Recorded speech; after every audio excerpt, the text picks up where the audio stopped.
오늘 강의 제목이 그죠? 저금리 시대의 자산관리법. 사실 저는 오늘 뭐 그럼에도 불구하고 오늘도 뭐 어떻게 해야 돈을 법니다 이런 것도 있지만 좀 자산관리의 기본적인 개념부터 좀 파악을 하고 스스로의 마음을 다져보는 Who am I? 내가 도대체 누군지에 대해서 파악을 하고 투자를 할 것인지, 투기를 할 것인지, 재테크를 할 것인지, 자산관리를 할 것인지에 대해서 우리가 그 방향성을 정해야 돼요. 일단은 뭐 이거는 딱 봐도 뭔가 숨이 턱 막히지 않나요? 10만 원 지금 사실 여기서 뭐 투자를 활발하게 하게 계신 분들도 계시겠지만 뭔가 예전의 트라우마라든지 부모님 세대 때의 그런 학습적인 요인, 모태 그런 거죠. 공부, 경제 공부나 금융 공부는 너무 싫고. 그래서 저축만 하시는 분들이 있는데 이렇게 해서 근데 1억을 만들어서 70년이 된다는데 여기 2030 세대면 90세, 100세거든요. 그때 과연 1억에 대한 화폐 가치가 얼마나 지금과 어떤 비슷한 화폐 가치를 가질까요? 저번에 제가 1강 때나 그때도 말씀드렸다시피 우리 물가 상승이 있잖아요. 우리 어렸을 때는 수박바, 뭐 새우깡 이런 거 저 7살 때 200원, 뭐 100원 이렇게 먹었거든요. 요즘에는 뭐 나이를 가늠하게 하는 50원대 드셨나요? 예전에는 짜장면도 30년 전에는 500원이었다고 하더라고요. 그리고 영화 조스를 보는데 영화관에 1200원이었어요. 근데 요즘엔 9,000원, 만원 하죠. 팝콘까지 먹으면 그게 뭐라고 3만 원이나. 네. 그래서 그런 거에 대해서 이제 앞으로 방향성을 좀 잡자 이런 건데 여기서 돈 내가 생각하기에 내 나이에 비해서 나는 돈을 좀 잘 모은 것 같다라고 생각하시는 분. 다들 고해성사 하지 말고. 당신이 돈을 모으기 힘든 이유. 금융 기피 현상. 일단 그렇죠. 일단 뭔가 다른 거 다들 좋은 대학 나와서 좋은 직장 들어가가지고 열심히 살고 내 라이프에 대해서 운동도 열심히 하고 뭐 이것저것 취미 활동 한다고 하는데 뭔가 돈에 대한 것만 얘기 나오면 뭐 두드러기가 일어나는 것 같고 너무 싫은 그런 기피 현상들이 일단 그리고 이거 우리 어렸을 때 부모님 세대 때부터 들어오는 펀드하면 고등어처럼 반토막 난다. 그리고 주식하면 패가망신한다. 하지 마라. 그리고 부동산 무조건 오르니까 대출 이제 내가지고 이것부터 갚아 나가라. 이런 거에 대해서 부모님들은 사실 이때를 겪었잖아요. 근데 또 주식으로나 펀드로 돈 버신 분들도 반대로 생각할 텐데 대부분 통계적으로는 그 부모님 세대 때부터 우리는 이렇게 교육을 받아왔어요. 그래서 지금도 저번에처럼 우리는 3차 산업혁명 시대가 아니라 4차 산업혁명으로 가고 있는데 시대의 흐름과 사회적인 변화는 반영을 절대 안 하고 여기 패러다임에 젖어 있다는 거죠. 그래서 아직까지도 그냥 직장 생활하면 반은 그냥 저축하고 반은 그냥 제가 쓰면 되는 거 아닌가요? 그렇게 해서 열심히 모으면 되겠죠 라고 생각하시는 분들이 굉장히 많은 상황. 여기서도 아마 그렇게 될 거예요. 그래서 제가 이거에 대해서는 뭐 가끔 많이 하는데 우리 왜 항상 여유가 없을까? 다들 좋은 직장 다니고 돈을 좀 버는데 통장은 텅장이죠. 텅텅 비어있다고. 일단 편중된 저축 투자. 여기서 뭐 저축만 하시는 분들도 계실 거고 저축으로는 뭐 내가 이런 물가 상승 시대를 이기겠어 해서 저축 따위 필요 없다. 투자만 하겠다 하시는 분도 계실 거예요. 이거 두 개를 같이 병행하시는 분도 계시고 그리고 일단 목적이 없어요. 뭔가 주변에 들어보면 되게 의욕 많으신 분들도 저축이나 투자를 하지만 이동을 해서 나중에 어떻게 쓰실 거예요? 정확한 목적 의식에 대한 게 별로 없으신 분들 많아요. 그냥 돈 벌면 장땡이죠. 이걸로 좋은 차 사고 좋은 집 사면 끝 아닌가요? 그것만 사면 본인들 인생이 끝나나요? 아니죠. 그러니까 이거에 대한 좀 목적성을 자산관리나 재테크를 할 때는 이름표를 붙여주는 게 좋아요. 예전에 그런 책들 보면은 뭐 4개의 통장이나 통장 쪼개기 기법 이런 거 기본적으로 많이 나오잖아요. 거기 보면은 뭐 이거는 5만 원씩 모아서 1년이 지나면 이걸로 내 노트북을 바꾸겠다. 뭐 이런 식으로 목적을 정해놓으면 그래서 요즘에도 은행들도 되게 일금융이 힘드니까 목적을 뭔가 이제 버킷리스트처럼 해서 이 목적을 달성해주게끔 하는 예금이나 적금 상품이 되게 많이 나오는 추세예요. 그러니까 그건 금리 상관없이 내가 이 돈을 모아서 나의 버킷리스트를 이루겠다. 그러니까 그런 식으로 추세돼 있고 아까 얘기했던 뭐 그런 금융상품 기피 현상 뭔가 대략적으로는 들어는 봤는데 뭐 ELS가 뭔지 그리고 뭐 주식 그래 뭐 코스피 코스닥이 뭔지 그래 뭐 성장주 뭐 가치 이거에 대해서 뭐 이런 거 들어는 봤는데 뭔지 모르겠고 일단 뭐 두드리가 나요. 그리고 부동산 올인주의 부모님 세대 때부터 왔던. 근데 사실 최근에 또 우리나라는 일단 그건 아셔야 될 게 주식이나 이런 투자, 금융 투자 관련해서는 저축이 아닌 투자에서는 종이 휴지 조각이 될 수도 있잖아요. 없어질 수 있잖아요. 근데 일단 부동산에 대해서 올인주의가 왔던 이유는 일단 부동산은 가치가 하락할지언정 없어지진 않으니까 그 땅 자체가 없어지진 않으니까 그런 거에 대해서 뭐 리스크는 적지만 그만큼 유동성이 떨어진다는 그런 것들도 있을 거고 일단 뭐 지나친 사교육 그런 아직까지도 약간 부모님한테 이런 걸 다 맡기시는 분도 굉장히 많을 거예요. 그러니까 이거는 저도 고객분들 상담해봐도 나이가 적고 많음이 상관이 없어요. 오히려 어리신 분들은 빨리 이제 뭐 해서 그러시는 분들도 있고 30 중후반 지나도 저희 어머니한테 좀 여쭤보고 할게요. 아직까지 약간 그렇게 생각하시는 분들이 되게 많고 금융교육이 부재했다. 그래서 제가 이 강의를 하게 된 거고 또 남을 의식하는 소비가 있죠. 죽어도 돈은 안 모이고 없지만 개털이지만 리스든 뭐든 탈부로 해가지고 차는 타야겠고 죽어도 저렇게 해외여행은 좀 가야 또 SNS에 또 올리고 해야 난 즐기는 삶 열심히 일한 당신 떠나라 뭐 이런 거 좀 해줘야 쎄빠지게 열심히 일해가지고 이런 거라도 있어야 내가 좀 힐링을 받고 하잖아요. 이런 것들 때문에 우리가 여유가 없다. 돈이란 게 되게 희한하죠. 나는 되게 웬만큼 버는 것 같고 또 대기업도 다니고 그게 아니더라도 열심히 돈 벌어가지고 받는 꼬박꼬박 모으는데 왜 돈이 없지? 통장은 텅텅. 그러니까 살다 보면 이게 이상하게 돈 쓸 일이 굉장히 많이 생기는데 꼭 그래서 돈을 저축이나 투자를 하게 되면 돈을 쓰게 되죠. 남는 게 없다. 왜냐? 계속 이런 식으로 뭔가 사회초년생 때 일을 시작해서 좀 차도 간지나게 사야 될 것 같고 좋은데 여행도 가야 될 것 같고 돈 좀 모아서 불리면 이걸로 결국에는 뭐 반원주의도 많지만 결혼도 해야 되잖아요. 그리고 또 이렇게 좀 살다 보면은 집도 마련해야 되고 그러다 보면 또 돈이 고갈되고 그러다 보면 또 누군가는 아파서 들어 누워 있고 이러다 보니까 계속 이렇게 우리나라 최근에는 코스피가 박스권을 탈출했지만 이 박스권을 이 머물러 있는 것처럼 되게 우리는 늘 좀 채우면 이걸로 목적 자금으로 쓰고 이런 걸로 이제 살아왔어요. 그러면 오늘 도대체 자산 관리가 뭔지에 대해서부터 한번 우리가 생각을 해볼게요. 자산관리 사실 저는 제가 머니맨 방송에서도 얘기했었지만 많은 분들이 오해를 하시는 게 관리받을 자산이 없어서 저는 저 이런 미천한 돈으로 뭘 소생 이게 아니에요. 그러니까 말 그대로 자산을 관리를 해준다는 거예요. 관리받을 자산이 있어야 관리를 해준다는 게 아니라 사실 근데 옛날에 불과 몇 년 전만 해도 뭔가 자산관리라든지 PB 서비스, WM 센터, 웰스 매니지먼트 이런 것들은 자산가들의 영역이긴 했어요. 뭐 예치금으로 뭐 1억 이상의 뭐 잔고가 있는 사람들 또 보면 우리는 창구 언니들 앞에 앉아 있는데 그분들은 어디 또 모셔가죠. 그래서 막 커피도 주고 예전에는 그랬는데 요즘에는 저번에 말했던 4차 산업혁명 이런 게 나오면서 굉장히 보편화되고 간단해져서 사실 목돈도 한 뭐 100만 원, 500만 원 정도만 있어도 본인이 그렇게 뭐 분산 투자할 수 있게끔 나오는 시대예요. 그래서 자산의 규모에 쫄지 말자.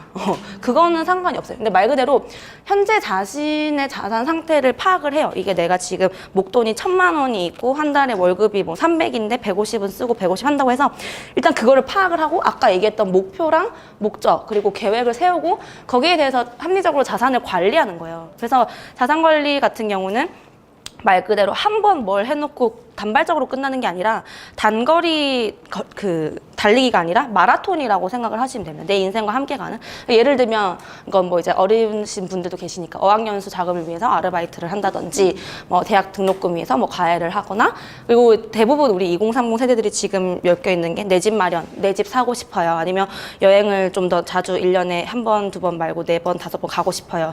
결혼 자금 할지 안 할지 모르겠지만 일단 자금은 만들어 둘래요. 뭐 그리고 자녀 양육비, 노후 자금, 뭐 창업 준비 자금, 이혼 자금도 요즘에 만들어요. 왜냐면 돈 갑자기 그런 거 있죠. 뭐 자기가 이혼을 하게 됐어요. 근데 이혼 플래닝도 나중에 오실 뭐 박영주 변호사님 보면은 요즘엔 변호사들을 이혼 플래너라고 해요. 웨딩 플래너라고 안 해요. 이혼도 돈 있어야 해요. 돈 없으면은 같이 살기 싫은 새끼도 계속 옆에 죄송해요. 이거는 편집 좀 해주세요. 그래서 그런 것도 해야 되는 거고. 그러니까 말 그대로 재테크는 자산관리랑 비슷한 말이지만 최근 들어서 이런 재테크 대신에 재무설계나 자산관리라는 용어가 굉장히 많이 나오고 있죠. 그러면은 우리가 흔히 알고 있는 재테크랑 자산관리가 어떻게 다른지부터 한번 볼게요. 저는 이제 일본에서 공부를 했어서 저게 재테크는 일본에서 유리한 말이에요. 재산할 때 자이산이라고 해서 자이테크라 그래요. 테크놀로지의 테크예요. 그래서 우리가 재테크라고 하거든요. 그래서 보통 많은 분들이 재테크가 아이가 아니라 뭐 어이 이렇게 쓰시는 분들인데 재산할 때 재자예요. 그래서 여기 오신 분들은 그래도 더 이상 재테크 어이로 쓰지 마세요. 저게 맞는 말입니다. 그래서 재테크 말 그대로 주식 투자나 이렇게 단기적으로 하시는 분들이 그거죠. 한 6개월, 보통 금융상품을 나눌 때 1년을 기간으로 1년 미만이면 단기라고 얘기를 해요. 그래서 재테크는 아까 얘기했던 것처럼 단거리, 뭐 달리기, 그래서 단기적인 목표, 그리고 특정 투자 대상에 초점을 맞춥니다. 예를 들면 뭐 지금 최근에는 우리나라 증시가 굉장히 좋고 코스피가 가니까 그러면 재테크를 이쪽으로 위주로. 제가 사실 요즘에는 그 주식 장이 워낙 좋으니까 지금 약간 그런 거죠. 못 먹으면 바보라는 그런 장 얘기 나오잖아요. 그런 게 있으니까 오히려 그럴 때는 자산관리는 기본 베이스로 가지만 재테크에 조금 더 저렇게 집중을 하는 건데, 이 두 가지 개념을 그 정확하게 모르시는 분들이 많아서 나 그냥 재테크하고 있어, 나 자산관리 하고 있어, 난 자산관리 안 하는데, 난 재테크는 하는데, 이거에 대해서 아시는 분들은 이 개념에 대해서 얘기를 해요. 그래서 투자 시기는 재테크는 마켓 타이밍이 중요하죠. 사실 이렇게 파생상품 같은 경우는 올라도 돈을 벌 수가 있는 기회가 있고 떨어져도 돈을 벌 수가 있는 기회도 있어요. 근데 뭐 사실 주식도 뭐 공매도나 이런 걸 활용을 하면은 떨어지는 거에 미리 베팅해서 돈을 벌 수 있지만, 개인들이 뭐 그런 기법을 하기는 쉽진 않고, 일단 강세 구간에서만 좀 그거를 되게 주식형으로 되게 좀 포트폴리오를 편중해서 하는데, 선물이나 파생상품, 우리가 흔히 알고 있는 뭐 원유라든지 통화 같은 것들은 잠들지 않아요. 투자 지금 하시는 분들은 아시겠지만 보통 거래소에 상장되어 있는 상품들은 우리가 주식 거래하시는 분들 아시겠지만 9시 반에서 3시 반 이런데 다른 뭐 저런 해외 선물이나 이런 것들은 잠들지 않는 시장이에요. 우리는 자고 있지만 다른 데는 해가 뜨고, 보통 그래서 막 그런 거 해외 투자나 이런 거 하시는 분들은, 실물 투자 하시는 분들은 남들 잘 때 나 되게 나 지금 미국장이 열려서 한 10시부터 좀 한번 볼까? 되게 있어 보이잖아요. 그리고 약간 또 저는 그 해외 분산 투자를 하면서도 주식뿐만 아니라 좀 다른 데 이렇게 뭐 해외 선물이나 이런 강의도 앞으로는 조금씩 제가 할 건데, 왜 그러냐면 우리는 사실 주식으로는 장난을 쳐서 많이 돈을 벌기도 하고 되게 요즘에 급변하는 시대 때 단기적으로 배트를 끊어서 이제 돈을 벌어야 되는데, 해외는 이게 우리나라에만 국한된 게 아니라 글로벌 마켓이거든요. 근데 우리나라는 뭐 조작 세력이 있네, 뭐 그런 세력이 있네, 뭐 그런 뭐 작전한다, 뭐 이런 얘기 많이 들어봤죠. 근데 그런 거에 물론 저기도 뭐 세력이 있어요. 그런 이제 로스차일드 같은 돈 많은 애들이 검은 돈이 이렇게 훅 들어오거나 하기도 하는데, 그런 거에 좀 웬만하면 덜 그래서 내가 공부하는 만큼 가져갈 수 있는 장이 글로벌 플레이어로 되면은 좀 그런 거에 대해서 내가 리스크를 줄일 수도 있어요. 그리고 뭐 이렇게 아까 재테크는 단기적으로 약간 고수익을 추구하는, 투자보다는 약간 투기적인 심리가 강한 걸 재테크라고 하고, 그럼 자산관리 도대체 뭐냐? 그럼 자산관리는 미국에서 등장한 개념이에요. 말 그대로 이제 어셋 매니지먼트라 그래서 장기적인 목표, 생애 전 기간에 걸쳐서 그래서 포트폴리오에 초점을 맞춥니다. 그냥 특정 상품 이런 거에 대해서 확 올리자 이게 아니라 자산을 배분하는 어셋 알로케이션이 되게 중요한 거예요. 그러니까 보통 분산 투자해라, 자산을 배분시켜라, 계란을 한 바구니 넣지 마라는 재테크가 아니라 자산관리에 필요한 개념이거든요. 그리고 분산과 적립식 투자가 중요하고, 오히려 시장 상황은 무시를 하는 편이에요. 시장은 다들 뭐 관심 있으신 분도 아시겠지만 오를 때는 너무 과열되면 그런 거에 대해서 피로감을 느껴서 좀 쉬어가기도 하고 보합이 되기도 하고 떨어지기도 해요.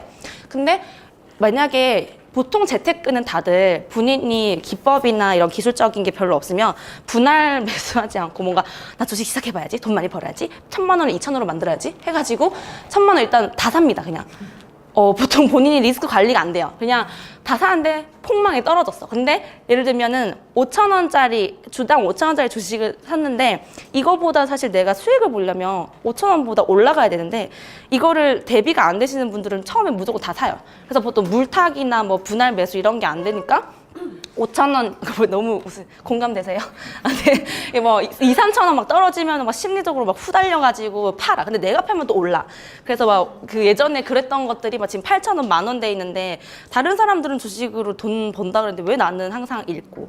그리고 좀 그렇게 하더라도 시장 상황에 대해서는 근데 그게 왜냐면 거치식으로 하기 때문이에요. 그러니까 주식도 내가 공부를 하고 기술적인 거라든지 이런 게 많이 생겨나면은 적립식으로 하다시피 분산이나 적립을 잘 컨트롤할 수 있는 마인드 컨트롤이 되시는 분들은 가능한데, 자산관리에 있어서는 사실 그런 게 개인들이 우리가 본업이 다들 있으니까 힘들잖아요. 전업 투자자가 아니니까. 그래서 그냥 그런 거 무시하고 꾸준히 돈을 넣으면 알아서 이제 저걸 코스트 에버리징 효과라고 해요. 가격이 그 평균이 된다는 거예요. 예를 들면은 이 개념에 대해서는 말씀드릴 건데, 시장이 오르던 떨어지던 간에 어쨌든 계속 적립식으로 투자를 하게 되면은 이거에 대해서 내가 알아서 평단이 조절되는데, 주식하시는 분들, 초보자분들은 모르겠지만 지금 꿈물인지도 모르고 그냥 상처에서 완전 잡아놨어요. 그래놓고 이 상투 이상으로 올라갈 때까지 4, 5년 물려 있으시는 분들도 많은 게 그런 게 이제 기본적인 그런 오류에서 나오는 거예요. 그래서 저는 이제 오늘 말씀드리고 싶은 게 이렇게 재테크랑 자산 관리의 개념을 좀 제대로 알고 가시고 시장 상황이나 투자 시기에 반영해서 이건 적절하게 비중을 조절하는 거지 두 개 다 같이 가셔야 된다는 개념이고 다른 개념이라는 걸 좀 명확하게 아셨으면 좋겠어요. 일단 그러면은 다들 관심 있어 하는 내가 과연 지금 하고 있는 게 투자인지 아니면 투기, 도박인지 이거에 대해서 전 또 오늘 한번 명확하게 말씀드리고 싶은데 일단 투자와 도박 사이 투자는 말 그대로 불확실성을 담보로 수익이 발생하는 걸 말해요. 도박은 우리 짤짤이 이런 것처럼 요행수를 바라고 제 나이 나오나요? 그 요행수를 바라고 불가능하거나 위험한 일에 손을 대는 걸 얘기를 해요. 그러면은 일단 그 우리가 리스크라고 하는 게 불확실성을 얘기를 하거든요. 투자에 있어서. 근데 둘 다 그러면 도박이랑 투자 둘 다 불확실성을 그 확률을 통해서 보상을 기대하는 거라면 둘의 차이는 도대체 뭐냐? 근데 도박이랑 투자의 첫 번째 차이는 기대값에 있어요. 이게 무슨 소리냐?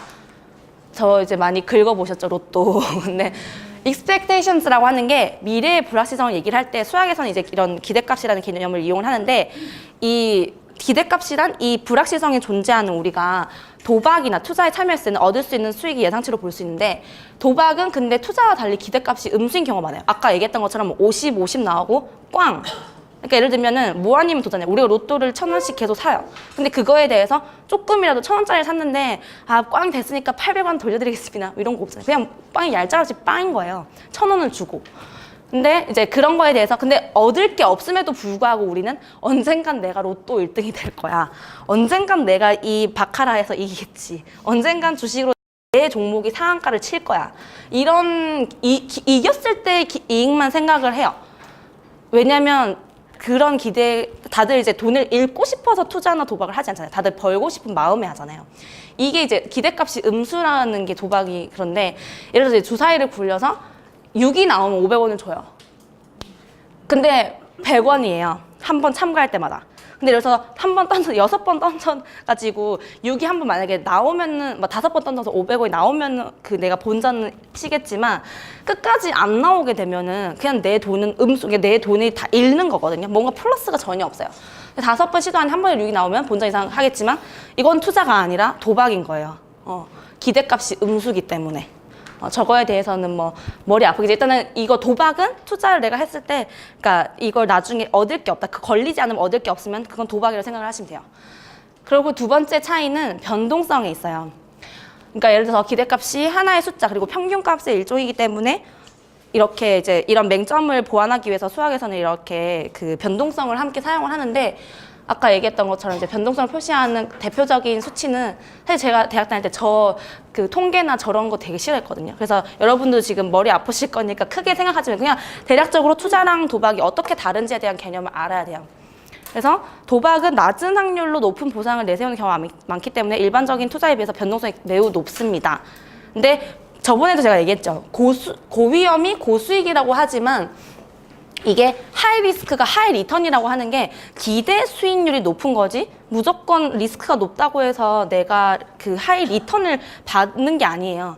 그럴 가능성이 있다는 거지 그만큼 마이너스가 될 가능성도 크고 고위험의 수준을 넘어서는 경우는 투자가 아니라 거의 도박의 영역이라고 보시면 되거든요. 음수로 가까울수록 내가 얻을 수 있는 게. 그래서 저거는 100분의 1 확률로 11,000원을 주는 게임 그게 게임 1이에요. 그리고 2분의 1 확률로 220원을 주는 게임 2가 있습니다. 근데 두 게임 모두 참가비가 100원이라면 기대값은 동일하게 100원인데 A 게임, 1번 게임, 2번 게임 어떤 게임을 본인은 선택을 할 것 같아요? 근데 여기 나온 거죠. 게임 1은 도박이에요. 100분의 1 확률이지만 저게 로또나 그런 거죠. 11,000원? 근데 저기는 220원 눈에 보이잖아. 됐고 그냥 11,000원. 대박. 내가 그냥 100원만 주면 11,000원을 얻을 수가 있으니까 당연히 저걸 해야지. 200원 저거 왜 해? 약간 이렇게 생각하잖아요. 대부분 사람들이. 근데 기대값은 같지만 표준 편차는 첫 번째 게임이 두 번째 게임보다 14배나 높아요. 그만큼 이제 낮은 확률로 요행수를 바라는 게 도박에 가깝다는 거죠. 보통 뭐 테마주 같은 거, 정치 테마주, 예를 들면 대선 때만 반이 될 거냐, 문이 될 거냐, 안이 될 거냐, 그걸로 해서 그 한 후보가 안 하겠다 이렇게 할 때마다 우르르 막 하한가가고 떨어지고 막 그런 것들은 말 그대로 도박인 거예요. 왜냐면은 그 사람이 당선이 안 되면은 쓰레기가 되는 거니까. 그래서 보통 저도 막 그 방송 하다 보면 생방송에 이거 물렸는데 어떻게 이 후보가 안 나간대요? 이러면 할까요? 왜 그걸 하셨어요? 그거는 투자가 아니라 도박인데 다시 오를 때까지 기다리시던지. 그러니까 본인처럼 물린 사람들 많을 거니까 언젠가 오르지 않을까요? 뭐 본인이 잘못을 한 거니까. 그래서 아까 재테크와 자산관리에 대한 개념이 잘 분리가 되면은 본인이 지금 투자를 하고 있나 투기나 도박을 하고 있나, 그러니까 나를 먼저 알아보고 파악하는 것이 자산관리나 재테크의 기본이에요. 그래서 지금 당신은 투자를 하고 있습니까? 도박을 하고 있습니까? 그러면 이제 재테크가 아닌 자산관리의 필요성. 대부분 젊은 사람들은 빨리 부자가 되고 싶고 자산을 증식하고 싶어서 아까 얘기했던 자산관리는 시장에 관계없이 좀 장기적으로 꾸준히 내 자산을 불려간다는 데 있는데 자산관리 필요 없다. 내가 무슨 10년, 20년 모른다. YOLO. 그냥 오늘 즐기고 내일 죽은 하루살이 같이 살 거야. 근데 이게 저도 YOLO가 원래 여러분 You Only Live Once가요. 해외에서 되게 막 사는 애들 안 좋은 의미예요. 근데 우리나라에서는 되게 YOLO 이러면 되게 멋있어 보이잖아요. 그거 내일이 없다 이게 데뷔를 안 한 멍청한 짓이에요 사실. 근데 뭐 되게 내일이 없을 것처럼 그렇게 하는데 사실 아까 얘기했던 것처럼 대부분의 자산관리는 부모님이 전담합니다. 내가 돈 벌고 싶다고 하지만 본인이 뭐 과외를 했던 아르바이트를 했던 뭐 근로소득이 됐던 이런 걸로 주식이라든지 되게 막 위험한 걸로 막 이렇게 어떻게 해보려고 하지만 나머지 내 인생에 있어서 생애 자금들 이런 거에 대해서는 대부분 부모님이 해주는 경우가 많아요. 특히 제가 볼 때는 보험료는 저희 어머니가 뭐 지인분 통해서 가입하셔가지고 내용도 모르고 뭘도 몰라요. 그래서 근데 결혼을 하고 나면 갑자기 엄마가 저보고 내래요. 결혼을 했으니까. 근데 이제 저런 게 약간 모태신앙처럼 들었는데 본인은 생각도 안 하고 그런 건 나랑 필요가 없다고 생각하고 오로지 돈 버는 데만 막 되게 하려고 해요. 그리고 아직까지는 우리는 되게 젊어서 여기 나온 것처럼 장기적인 자금 계획에 대한 필요성을 사실 못 느끼죠. 지금 한 치 앞도 모르겠고 내가 언제 승진하고 언제 그거 할지도 모르겠는데 무슨 장기 자금 계획 너무 힘들다. 그래서 그런 걸 못 느낄 텐데 그리고 또 아까 얘기했던 것처럼 이제 금융 지식이라든지 교육에 대한 부재 때문에 이런 이해가 부족해서 다 안 하는 경우가 많은데 하지만 투자 시기는 빠를 수가 높습니다. 이거는 뭐 다들 아는 개념이겠지만 복리의 마법이죠. 이거는 뭐 재테크 관심 있으신 분들은 이 정도는 다 알지. 뭐 복리 이거 모르는 사람 있어. 복리 닿니? 근데 계산해보라면 못해. 근데 이제 그거 차이는 알지 내가 뭐 이러면서 그런데 복리 효과 이자에 돈이 돈을 불린다는 거예요. 그래서 워렌 버핏이 얘기를 했죠. 스노우볼 효과라고. 눈뭉치가 작지만 이걸 위해서 산에 또르르 올리면 돈의 돈과 이자와 배당과 이런 게 다 붙어서 엄청나게 큰 눈덩이가 된다. 그러니까 목표 자금을 위해서는 일단은 10년 늦을 때마다 2배나 많은 자금을 투자를 해야 돼요. 그러니까 이게 복리가 좋다 여기서 끝나면 안 돼요. 근데 다들 내가 20대 때 자산 관리를 준비를 해서 하는 것과 30대, 40대 때 시작을 하면은 이게 늦을 때마다 2배 많은 자금을 투자해야 돼요. 여기 예를 들면 볼까요? 보통 우리가 뭐 살아가는데 다들 대부분 뭐 직장인들이나 그 중산층의 사람들이 부자라고 느끼는 그 현금 보유, 다른 자산 다 빼고 내 계좌에 10억 정도 찍혀 있으면 그거는 보통 이제 자산가라고 얘기를 하거든요. 그러니까 다른 뭐 대출 받아서 했던 부동산의 가치 이런 거 다 빼고. 근데 이제 대부분 그냥 5억이라고 그러면 가정을 해봤을 때 남은 기간이 짧으면 짧을수록 수익률을 한 저 정도로 생각을 했을 때 월 투자액은 더 적게 납입 금액은 저만큼만 써도 1년 동안 저게 되는데 내가 이게 10년 남아서 5억을 나중에 모으려고 갑자기 이제 한 40대, 50대 때 사실 요즘에 통계 보면은 5, 60세가요. 저희 시대 때는 청년기로 지금 분류가 됐어요. 청년이에요. 저희는 지금 그럼 애기들 20, 30대는 약간 옛날로 치면은 중딩 정도? 그렇게 생각을 하시면 돼요. 그래서 보통 그때 돼서 모으면 되지 뭐 이렇게 하지만 여기 결혼하신 분들도 계실 거고 아시겠지만 결혼해서 애 낳고 하면 돈 모으기 더 힘들어요. 다들 뭐 얘기하는 게 젊을 땐 뭐 나 혼잔데 됐어요 이렇게 하다가 결혼하면 모을게요. 애 낳으면 모을게요. 언니 너무 웃으시는 거 아니에요? 여기 앞에 애 둘 있으신 분이 너무 웃으셔가지고 너무 공감되시나 봐요. 이렇게들 많이들 생각하시거든요. 그래서 더 많은 자금을 투자해야 된다는 거고 복리의 마술은 사실 뭐 단리랑 복리는 저기에서 차이가 나오는데 아인슈타인과 워렌 버핏이 이런 얘기를 했죠. 아인슈타인은 복리는 인간의 가장 위대한 발명으로 세상의 8번째 불가사이다 이런 표현도 썼고, 워렌 버핏이 아까 얘기했던 스노우볼 개념을 얘기를 하면서 복리의 마법을 마음껏 누릴 수 있는 장기 투자를 해야 된다. 근데 실제로 이제 뭐 어떤 게 맞냐 틀리냐에 따라서 사람들은 이렇게 봐도 됐어, 나는 워렌 버핏보다 더 잘났어, 됐어, 난 단기로 계속 쟤보다 엄청 잘 벌 거야, 이렇게 하시는 분들도 있어요. 근데 실제로 이제 이거에 대해서 수익률을 보면은 일단 단리랑 복리랑 저렇게 차이가 나요. 2배 정도? 근데 초반에 우리는 젊잖아요. 일단 장기성에 대해서 필요성을 못 느끼는 이유가, 왜냐면 1년에서 사실 보세요, 6년 정도까지는 단리랑 복리랑 그렇게 크게 차이가 없어요.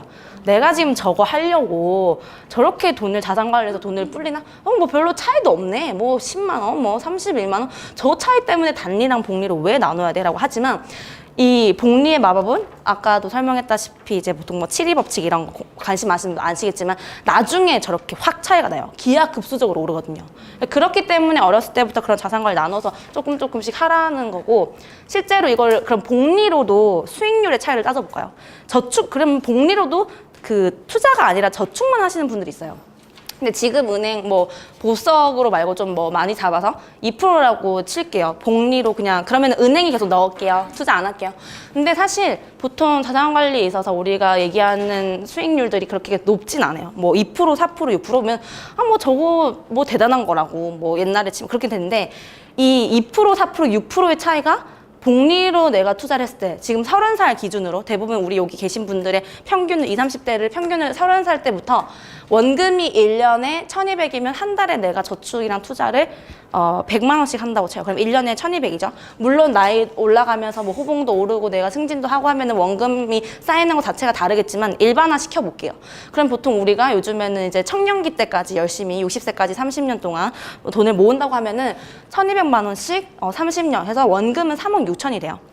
근데 이게 은행에 그냥 저축만 했을 때 원리금 합계로 뭐 2%만 해도 그래도 3억 6천보다는 많이 높아졌죠. 단리 말고 복리로 계속 돈을 불렸으니. 근데 이게 전체 수익률이 4%만 돼도 6%만 돼도 이게 어마어마하게 나중에 차이는 이렇게 달라져요.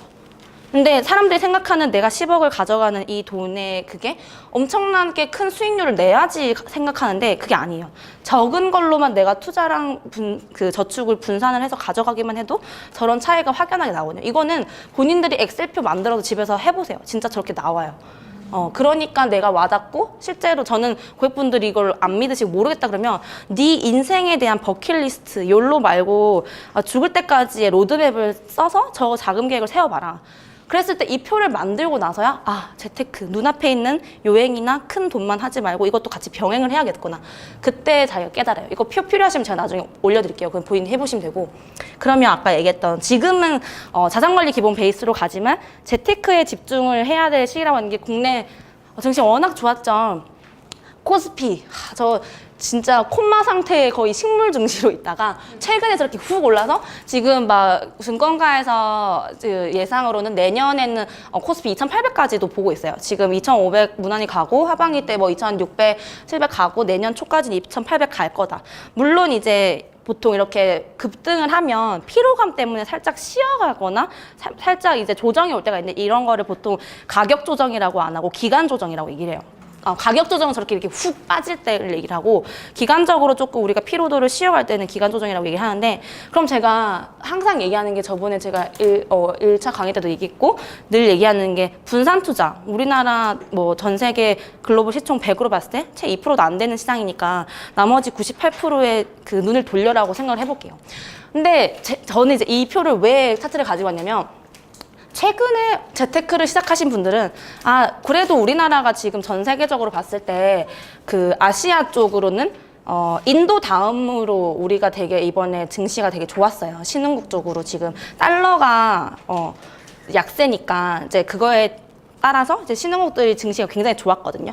근데 이제 그거에 따라서 봤을 때, 그러면은 내가 아까 얘기했던 우리가 그러면은 재테크가 아닌 자산관리의 시점에서 10년 차트를 가지고 왔어요. 근데 S&P랑 미국 나스닥이, 그러니까 S&P랑 뭐 다우 쪽이랑 나스닥은 우리나라 코스피랑 코스닥이라고 생각을 하신대요. 근데 저 10년 같은 기간 동안 우리가 비교를 해봤을 때 실제로 우리가 저렇게 지지부진하고 있을 때 미국은 그 증시만 2배 이상이 갔어요. 그래서 보통 아까 처음에 나왔던 펀드 하면 반토막 나. 뭐 투자를 했더니 진짜 뭐 지랄 같네. 이렇게 하시는 분들은 우리나라에만 하시니까 홈바이어스에 묶여져 있으니까 그동안 재미를 못 봤다가 최근에 상승하니까 상승장을 타고 재미를 보는 거거든요. 근데 그 사이에 해외 투자하셨던 분들은 펀드 해보시거나 주식 투자 해보신 분들은 아시겠지만 제 구획도도 뭐 20%에서 80%까지 브라질 채권 쪽 같은 브라질 쪽 같은 경우 작년에 100% 났어요. 펀드. 내가 하는 펀드는 왜 마이너스고 최근에 겨우 플러스 전환돼가지고 탈출하자. 이게 환매를 거의 원금 이제 타셨으니까 나가자 이런 식인데 해외에 했으면은 저 때랑 완전 상황이 다르죠. 그리고 뭐 홍콩 항생지수 그리고 니케이도 마찬가지로 우리나라 2008년부터 2017년까지 그런데 여기도 2008년부터 2017년까지 니케이도 2배 이상 미국보다 더 잘 갔어요. 일본 쪽에 투자하신 분은 더 잘 갔고 그리고 중국은 보통 이제 우리가 생각해야 될 게 얘네는 지금 선진국이잖아요. 꾸준히 우상향으로 잘 간 게 공부 많이 하셨던 분들 아실 거예요. 2008년대 우리가 미국발 서프라임 금융 위기가 있었잖아요. 그 이후로 선진국들, 특히 미국과 일본이 뭘 했어요? 양적 완화를 통해서 통화량을 막 찍어내기 시작했어요. 자기의 자국의 통화 가치를 낮추기 시작하는 거죠. 그러면서 지금 미국은 하고 있는 게 뭐다? 금리 올리면서 그 많이 풀렸던 돈들을 회수하려고 하잖아요. 긴축을 쓰면서. 근데 지금 이때 터지고 나서 많이 폭락한 다음에 이렇게 오를 수 있었던 이유는 얘네 둘이가 양적 완화를 하면서 지들의 그 통화 가치를 떨어뜨리면서 그 증시나 이런 거 다 부양을 시킨 거예요.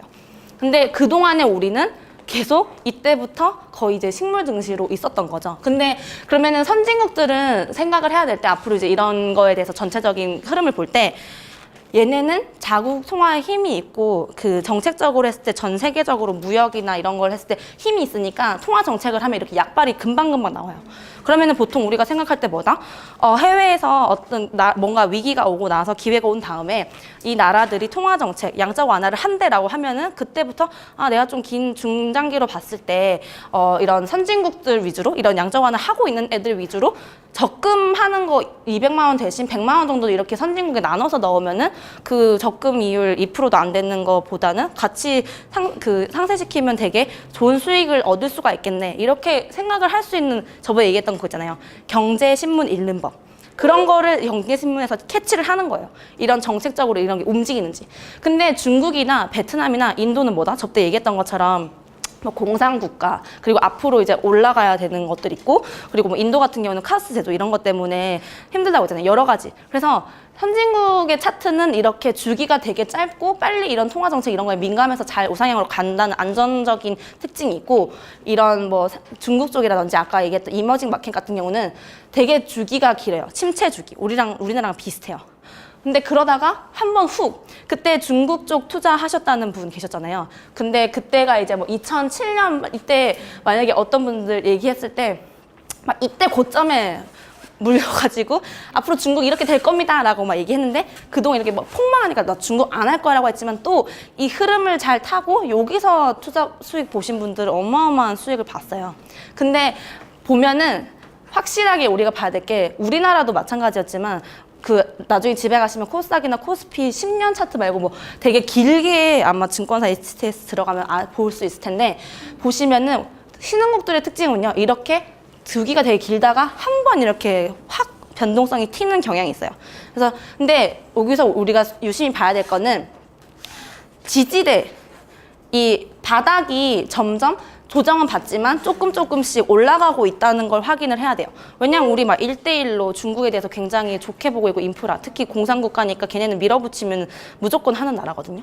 그런 거에 있어서 근데 그래서 사람들이 뭐 중국 안 할래, 어려워, 너무 내 돈 가져간 나쁜 놈 막 이렇게 생각하지만 그래서 얘네는 긴 안목으로 보면은 결국에는 이런 장이 한 번은 나와줄 거니까 저는 그래서 장기적으로 우리가 묻어둘 수 있는 그런 투자에 대해서는 신흥국 쪽으로 더 많이 얘기를 해요. 우리가 그만큼 참을 수가 있잖아요, 시간. 근데 그래서 약간 중기적으로 볼 때 선진국 위주로 좀 가는 게 낫고 그래서 지금 코스피 2400 시대, 2450 거의 2500을 바라보고 있습니다. 근데 이런 기사들 많이 봤죠. 실제로 이렇게 증시가 좋아도 돈 많이 불렸어? 재테크로 좀 했어? 라고 했을 때 남들은 다 돈 번 것 같은데 왜 나만? 근데 아니에요. 대부분의 개미들이 이 장에서 못 벌었어요. 실제로 저런 게 왜 나오냐. 속 쓰린 개미. 개미들은 장이 좋든 안 좋으면 안 좋은 대로 속이 쓰리고 좋아도 좋은 대로 속이 쓰려. 왜 그럴까요? 새 정부 출범 이후 -5래요. 원래는 사실 우리나라 장 안 좋았고 되게 박스권에 있었을 때는요. 그때 데이터 찾아보시면 마이너스 개인들은 16%, 막 30%까지도 나요. 근데 지금 장이 좋아서 그런 마이너스 5%예요. 그러니까 재테크만 하지 말라는 이유가 여기 있는 거예요. 보통 대부분 사람들은 자기가 그 주식에서 쪽박 차거나 떨어져서 물려 있는 거에 대해서는 쪽팔려서 얘기를 안 해요. 번금 내가 가지고 있는 거 오늘 상한가 쳤어. 역시 나는 테마를 잘 봐. 나는 역시 모멘텀의 달인이야. 뭐 이렇게 얘기하는데 실제로 내릴 때만 팔고 실제로 기관이나 외인들이 다 먹을 거 가져가죠. 1분기, 뭐 이제 2분기, 3분기 가지만 외인과 뭐 기관들 보통 저번에 얘기했다시피 우리 주식 투자에서는 플레이어들이 되게 많아요. 우리 개미는 진짜 조금만 난 거고 대부분 이제 외인과 기관들이 들어오는데 얘는 잘 먹고 가고 있어요. 코스피 평균 지금 상승률이 뭐 6%에서 이상이니까. 주식 투자 수익률 마이너스 12.9. 그러니까 이게 왜 중요하냐면 본인이 그 투자하시는 분도 매매일지를 써서요. 내가 1년 동안 어떻게 했는지 2년 동안 어떻게 했는지, 3년 동안 어떻게 했는지를 살펴보면은 내가 연평균 수익률로, 그러니까 상한가 받거나 뭐 몇십 프로, 몇백 프로 난 종목이 있을지언정 전체로 봤을 때는 플러스가 나는 사람은 10명 중에 1명 정도밖에 안 돼요. 그거를 알아야 돼요. 다들 이것만 할 거라고만 눈이 현안이 됐지만 이거는 뭐 제 자랑은 아니지만 저는 이 코스피 수익률 연초 대비 한 6%에서 7% 정도 오를 때 저는 118%. 실제로 기관과 외인이 20% 달성할 때 저는 저렇게 했어요. 근데 이제 그래서 자산 관리는 기본적으로 가고는 있지만 재테크에 제가 요즘 되게 막 조용하고 활동 그렇게 안 하고 출근 잘 안 하고 있었던 게 이때 돈 벌어야 돼. 계속 열심히. 저는 그 시기를 활용을 하는 거죠. 실제로 수익률 쪽박단 개미들 상승장 살펴만 본다. 근데 실제로 제가 이걸 왜 보여드리냐면 저는 이거를 전업이나 제 직업이 이렇잖아요. 근데 다른 분들은 여건이 안 되니까 이거 보고 우와 나도 유진스처럼 할래요. 뭐 이렇게 하시는 분들 많은데 제가 아까 다시 돌아가면 나 자신을 알라. 나의 지금 현황과 내가 이걸 대응을 할 수 있고 내가 그럴 실력과 공부를 할 수 있는 기가 있는지 없는지를 한번 살펴보면은 대부분의 저는 이제 여기서 메시지는 개미들은 이렇게 연평균 수익률로 꾸준히 수익을 내는 사람은 정말 극소수, 거의 도박에 가깝다는 얘기예요. 진짜 잘하는 사람들은 상위 몇 프로밖에 없어요. 그래서 실제로 이제 주식 투자의 뭐 10대 철학 이런 거 보면 여기 나오죠. 일단 결론부터 얘기할게요. 이런 전투사가 될 자신이 없으면 현실적으로 이런 재테크가 아닌 자산 관리에 집중을 하시는 게 내 돈을 자산 관리는요, 자산을 불리는 것보다 수전이라고 해서 지킬 수, 내 자산을 지키는 게 더 중요해요. 어떤 분들 막 그런 거 있어요. 열심히 했다가 막 다 손절치고 마이너스 돼가지고 열심히 자산 관리로 돈 모아놨더니 그걸로 실컷 모아둔 조금이라도 받을 수 있는 이자 다 까먹어. 실제로 그거에 대해서 넷을 쳐보면 주식 투자 막 자기가 막 안 되는데 열심히 뭐 하려고 했던 분들은 오히려 그 내 자산이 마이너스로 가게 되는 곡선이 발생하기도 해요. 그러니까 결국엔 중요한 게 일비하면서 내가 수익률이 누가 얼마나 났네 이런 건 남들한테 들어서 뇌동매매 이런 거 하지 말고 내가 냉정하게 판단해서 내가 1년, 2년, 3년 이렇게 연평균 수익률을 냈을 때 내 자산이 이렇게 아까 미국이나 일본 차트처럼 증시처럼 우상향해서 올라가고 있는지를 보고 스스로를 냉정하게 판단을 해야 돼요. 그러니까 실제로 주식은 전쟁이에요. 주식 투자 하시는 분도 아실 거예요. 호가창 보면 막 눈이 돌아갈 것 같아요. 그리고 늘 돈을 버는 것은 소수다. 소수 이론. 아까 얘기했죠. 다 장이 이렇게 올라가면 너도 나도 다 돈을 버는 것 같지만 나만 못 버니까 나도 해야지. 물론 제가 투자를 하지 말라, 주식을 하지 말라가 아니에요. 해야 되는데 뭔가 돈이나 사람은 쫓으면 쫓을수록 돌아가거든요. 그러니까 그거를 주식을 하되 투자로 하지 투기나 도박으로 하지 말라는 얘기예요. 그리고 큰 돈은 집중해서 투자를 해야지 벌어요. 그래서 우리 20, 30대는 적은 돈으로 막 그거를 불리려고 한다기보다는 목돈을 많이 불려서 그동안 공부를 많이 해서 나중에 집중적으로 투자를 하는 게 분산 투자보다 훨씬 수익률이 좋아요. 어떤 분들은 뭐 여러 가지 종목들 다 예를 들면 제 대선 테마 할 때도 반이 될지 뭐 이제 안이 될지 문이 될지 뭐 홍이 될지 다 모르니까 그러면 룰렛 하듯이 이렇게 25%씩 이렇게 해볼게. 그럼 뭐 하자는 거야 지금? 그러면 누군가 한 명은 당선되면 오르겠지? 약간 그런 식으로 큰 돈은 사실 집중을 해야 버려요. 그러니까 그런 식으로 제가 그거에 대해서 한 명에 집중해서 내가 진짜 거기 연줄이 있고 나중에 그걸 알았을 때는 했으면 돈을 벌 수 있겠지만 그게 그 나중에 기대값이 음수라면 절대 하지 않고 만약에 목돈을 지금 목돈을 굴리는 것보다는 목돈을 많이 열심히 모아서 그걸 나중에 공부 많이 됐을 때 집중해서 투자를 하는 게 훨씬 재테크적으로는 수익률과 이런 게 좋고 주식 성공하려면요 열심히 공부도 해야 되고 통찰력도 있어야 되고요. 이 마지막 육감이 중요해요. 제가 뭐 일본이나 미국이나 한국에서 봤던 저의 스승님들 전설의 트레이드 보면요. 사실 재능과 통찰력보다는 육감이에요. 야 이거 사면 그냥 오를 거야. 그래서 지금 봤을 때 별로 아닌 거야. 그냥 올라. 뭐 이렇게 생각하시는 분들도 있고 사실 정말 잘하시는 트레이더들은요. 이유가 없어요. 뭐 예를 들면 사랑하는데 이유가 있나? 뭐 좋아하는데 이유가 있나? 하는 것처럼 진짜 비논리적이에요. 그런 분들은 그냥 감이 오면. 근데 그런 거에 타고나신 분들이 있어서 그 영역을 뛰어넘으려고 하지 않고 본인이 그런 거에 탤런트가 없다고 생각을 하면은 과감하게 이 영역으로만 내가 돈을 많이 해서 불리겠다라는 거는 포기를 하셔야 돼요. 그게 내 돈을 까먹지는 말자. 지키자 오히려. 이런 얘기인 거고요. 그 다음에 아까 얘기했던 주식엔 정답이 없고 희망과 공포라는 인간 본성이 더 좌우된다. 해보신 분들 아실 거예요. 당연히 이 회사 내가 분석해보니까 4차 산업혁명 수혜주라고도 하고 회사 실적도 좋은데 왜 안 가는 거야? 라고 얘기를 할 때 오히려 주식은요 여기 저희 스승님과 같이 보시는 분들 연애예요. 심리거든요. 밀당해요. 프로 밀당러. 이거에 대해서 이 희망을 먹고 자라는 애들이 지금 주가가 많이 올랐잖아요. 저번에 얘기했던 4차 산업혁명 관련해서. 근데 공포라는 인간 본성이 더 좌우된다. 이게 아까 내릴 때만 파는 개미. 그때 떨어졌을 때 외인과 기관들이 다 받아가지고 지들을 다 먹고 이런 식으로 사람의 공포를 가지고 노는 게 투자거든요. 그리고 아까 투자 심리에 대해서. 그래서 보통 잘하시는 분들 이거의 투자 영역에 대해서 기법적인 거나 기술적인 거 공부 다 하신 다음에 그분들 오랫동안 수익을 잘 내고 계신 분들한테 여쭤보면은 그분들 오히려 막 무소유 뭐 아니면 철학책 마인드 컨트롤 하시는 그런 책을 훨씬 더 많이 봐요. 내가 냉정하게 그걸 봐야 되거든. 그리고 6번째, 주식 투자로 일시적인 성공은 가능하지만 지속 성공 정말 어려워요. 제가 아까 얘기했잖아요. 일시적으로는 정말 운이 좋고 본인이 잘 분석을 해서 이게 뭐 단기적으로 뭐 6개월이나 뭐 1년, 2년까지는 수익을 낼 수 있어요. 그리고 우리도 그런 거 있잖아요. 비기너스 럭이라 그래서 고스톱도 처음 치면 몰랐는데 이런데 대박 이러면서 가지고 오고 초짜들이 더 잘 따는 그거는 본인 운이에요. 운.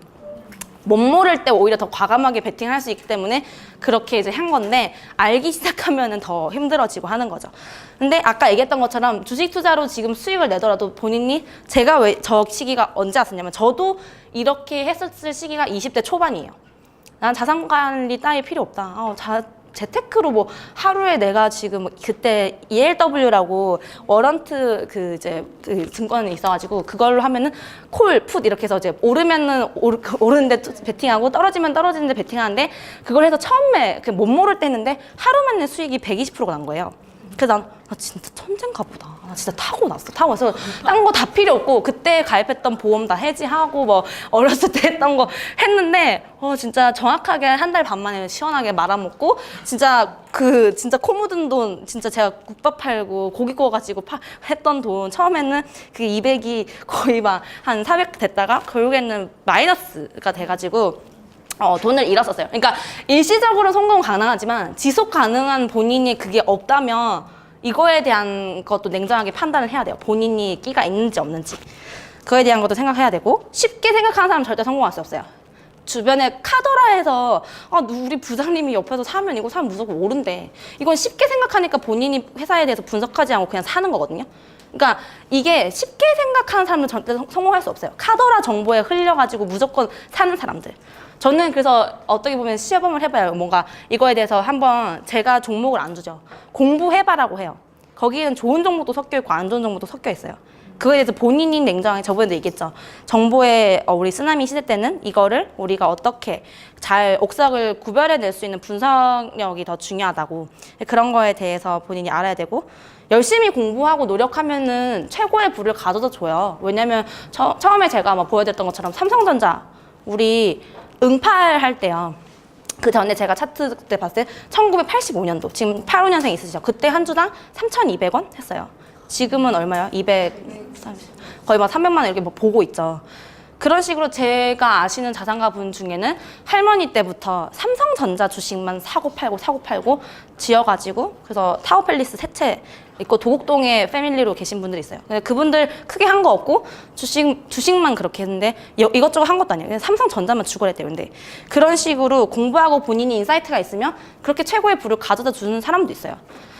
그리고 목표 수익률을 잡고 아까 얘기했던 내가 이거 먹고 빠져서 이걸로 해서 누적해서 할 거야가 아니라 연평균 수익률 내가 목표 수익률 잡고 냉정하게 내가 할 수 있는 수준에서 해야 돼요. 예를 들면 연 50% 목표면요. 10년간 57배, 20년간 3,325배의 수익이 돼요. 근데 연 50% 수익률 아까 보셨죠? 개미들 이렇게 장이 좋아도 마이너스 5%, 마이너스 12.7%. 마이너스를 내는 시대예요. 이거에 대해서 내가 수익률을 잡고 안전하게 투자를 할 수 있는 인사이트가 있는 사람이면 해도 되는데 이게 아니면 돈 지키는 데 더 집중을 하세요. 그리고 투자 원금을 보존하는 군중에서 벗어나라. 역군중론. 이거는 그러니까 결국에는 심리가 되게 중요한 건데 이거에 대해서 나도 내 자신을 모르고 내 감정이 컨트롤이 안 되는 다중인데 이거에 대해서 우리가 이 전쟁터에 들어가서 다른 사람의 심리를 읽고 역공을 할 수 있는 그런 준비가 칼과 방패가 있으신 분들은 주식시장에 과감하게 뛰어들으셔도 돼요. 근데 그게 아니라면 그거에 대해서 한번 좀 더 냉정하게 본인을 판단을 해보세요. 주변에 아무리 전문가가 있다고 한들 일단 본인이 알아요. 본인 돈이니까. 가끔 그 한경 TV 이런 거 보시면 이런 어떤 되게 잘하시는 전문가가 있대요. 근데 저 어떤 막 그 생방으로 전화가 왔는데 아니 당신이 뭐 7개월 전에 샀는데 지금 마이너스 뭐 80% 났어요. 뭐 이러면서 막 그런 얘기가 막 나요. 그러니까 누구를 탓할 수가 없어요. 그러니까 결국에는 전문가가 있어도 자산관리는 전문가한테 그걸 받으면 왜냐면 시장 상황에 상관이 없기 때문에 꾸준히 자산에 증식을 할 수가 있거든요. 근데 재테크는 결국에는 옆에 아무리 좋은 전문가가 있더라도 본인이 이게 투자적으로 필터링이 안 되면 어려우니까 좀 조심스럽게 이 철학에 대해서 생각하시고 결국에 심리 싸움이거든요. 기법이나 이런 거는 금방 배워요. 어렵지 않아요. 근데 이거에 대해서 계속 그 마인드 컨트롤. 제가 아시는 어떤 분은 이 실제로 거래하실 때 왜 웃으세요? 언니 얘기 아니에요. 네. 그래서 그 모니터 앞에 항상 현찰을 그 10,000원짜리를 꼽아서 300만 원을 이렇게 놔두고 하신대요. 내가 지금 하는 뻘짓이 이걸 날릴 수도 있고 이거에 대한 리스크 관리 그리고 일부러 마이너스 난 거는 뭐 삼성중공업 같은 거 마이너스 98% 나는데 한 주는 무조건 안 팔고 냅두는 거예요. 나는 지금은 잘하고 있지만 예전에 저랬던 사람이니까 계속 리마인드 시키고 본인의 마인드 컨트롤 슬프지만 근데 그런 게 필요해요. 잘하시고 돈을 주식이나 투자를 잘 하시는 분은 그렇게 하세요.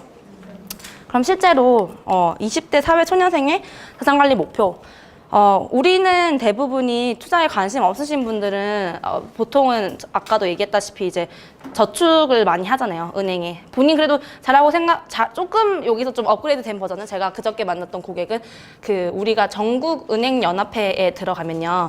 그 예금 금리 높은 순대로 그리고 대출 금리 낮은 순대로 은행에서 그쪽 협회에서 계속 업데이트를 시켜줘요. 사실 아시다시피 저축이기 때문에 1금융기관당 그 원리금 포함해서 5천만 원까지는 예금자 보호가 되기 때문에 예전에 저축은행 뱅크런 상태 나오기 전에는 그런 게 있었죠.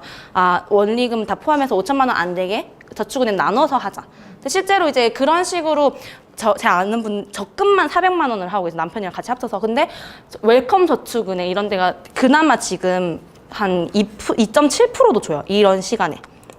이런 우리가 막 지금 기준금리가 1%대인데도 그런 거에 대해서 생각을 하는데 좀 그렇게 분산해서 조금이라도 쪼개서 하시는데 우리가 아닌 다른 해외 쪽은요. 뭐 일본도 그렇고 미국도 그렇고 주식형 펀드, 그러니까 뮤추얼 펀드에 거의 90% 이상 투자를 하고 있어요.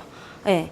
근데 우리나라는 대부분 관심이 없으면 아예 아니거나 아니면 주식 투자 이런 건 하는데 결국엔 제가 아까 얘기했던 것처럼 투자 집중론에 대해서 베이스에 따라서 얘기를 하면 20, 30대 때는 재테크도 재테크지만 저는 좀 더 자산관리 종잣돈 마련 그 스노우볼을 어떻게 잘 굴릴지에 대해서 공부를 하고 재테크에 대한 공부를 하고 쌓고 목돈을 많이 모아두면은 저게 한 번에 훅훅 튀거든요. 그러니까 1억 모으는 게 어렵지 1억 이상 모으고 나서 그걸 운용을 하고 굴리고 이게 준비가 됐을 때 하면 모르겠는데 제 주변에서는 1억까지 주식으로 만들다가 다 까먹고 지금 40대 중반인데도 아예 자산이 2천만 원도 안 되시는 분들도 계세요. 막 신용 미수 땡겨서 하시는 분들 빚까지 생기니까. 그러니까 그런 거보다는 종잣돈 마련을 해서 나중에 일부는 안전하게 지켜놓고 그 부분에 대해서 재테크를 열심히 해서 내 돈을 더 증식시키고 수익률을 극대화시키는 방법을 보고 그리고 미래에 대한 목적 자금. 제가 아까 처음에 얘기했던 것처럼 내가 도대체 이 돈을 열심히 모으고 불려서 뭘 할 건지에 대한 내 인생 로드맵이 자산관리나 재테크는 사실 두 번째 얘기예요. 오늘 강의에서 중요한 거는 내가 앞으로 어떻게 살아갈 것인가 내가 과연 이 돈을 모으고 이 경제를 공부를 하고 남들보다 더 이렇게 토요일까지 나와가지고 공부하는데 이걸 어떻게 가져갈 건가에 대해서 1차적으로 중요한 거는 목표, 삶에 대한 목표나 미래에 대한 목적 자금 그 계획을 한번 주말 동안에 열심히 생각해 보세요. 그게 가장 중요해요. 그래서 뭐 저축과 뭐 자기개발, 소비 습관 변화, 뭐 돈의 개념과 재무 습관을 정립을 하는 시기예요. 막 눈앞에 있는 너무 요행이나 남들 저렇게 주식에서 잘했다고 하는데 이런 거에 너무 일일비 하지 마세요. 그러면은 내가 이제 자금 계획을 세우기 전에는 어떤 식으로 보통 다른 사람들은 어떤 자금을 필요로 할까 생각이 되잖아요. 일단은 이제 20, 30대 때 우리가 저축 최대 가능 시기예요. 뭐 학자금 될 수 있고, 뭐 자기개발 자금, 유학이나 뭐 창업 자금, 자동차를 산다든지, 뭐 결혼 자금, 전세 자금, 내 집 마련 자금 이런 거 있을 수 있고, 40대 때, 50대 때 이때부터는 슬프지만 이제 소득이 이거에 대해서 제가 그 대비를 하라고 했던 게 그거죠. 이때 이후에 우리가 지금 100세 시대, 140세 시대까지 보니까 소득이 중단되고 나서가 아니라 이게 알아서 돌아가게끔 내 몸값을 더 불리는 게 중요하다고 제가 1강에서 4차 산업혁명 얘기할 때 얘기했어요. 거의 회사에서는 물론 조금 정년은 늘어날 수는 있어요. 뭐 70세까지 우리가 를 청년기로 보면 청년보다는 좀 더 일을 하게 해줘야지. 그렇지만 대부분 그냥 보수적으로 70세까지라고 잡는다고 치면 그 이후의 삶에 대해서는 본인이 어떻게 할 건지 생각이 돼요. 중단이 된다는 가정하에서. 점점 최대로 들어오고 떨어지겠죠. 내가 벌 수 있는 돈, 근로소득에 대해서는. 근데 그런데 아까 얘기했던 거예요. 보통 30대 중후반에서 40대 때 자녀 양육자금이라든지 자녀 교육자금 또 나는 사교육 안 그렇고 다 하는데 옆집 요새는 애들이 그런데요. 엄마 저 철수 쟤는 뭐 속셈하고 요즘 속셈하고 안 하죠. 죄송해요. 옛날 사람이요.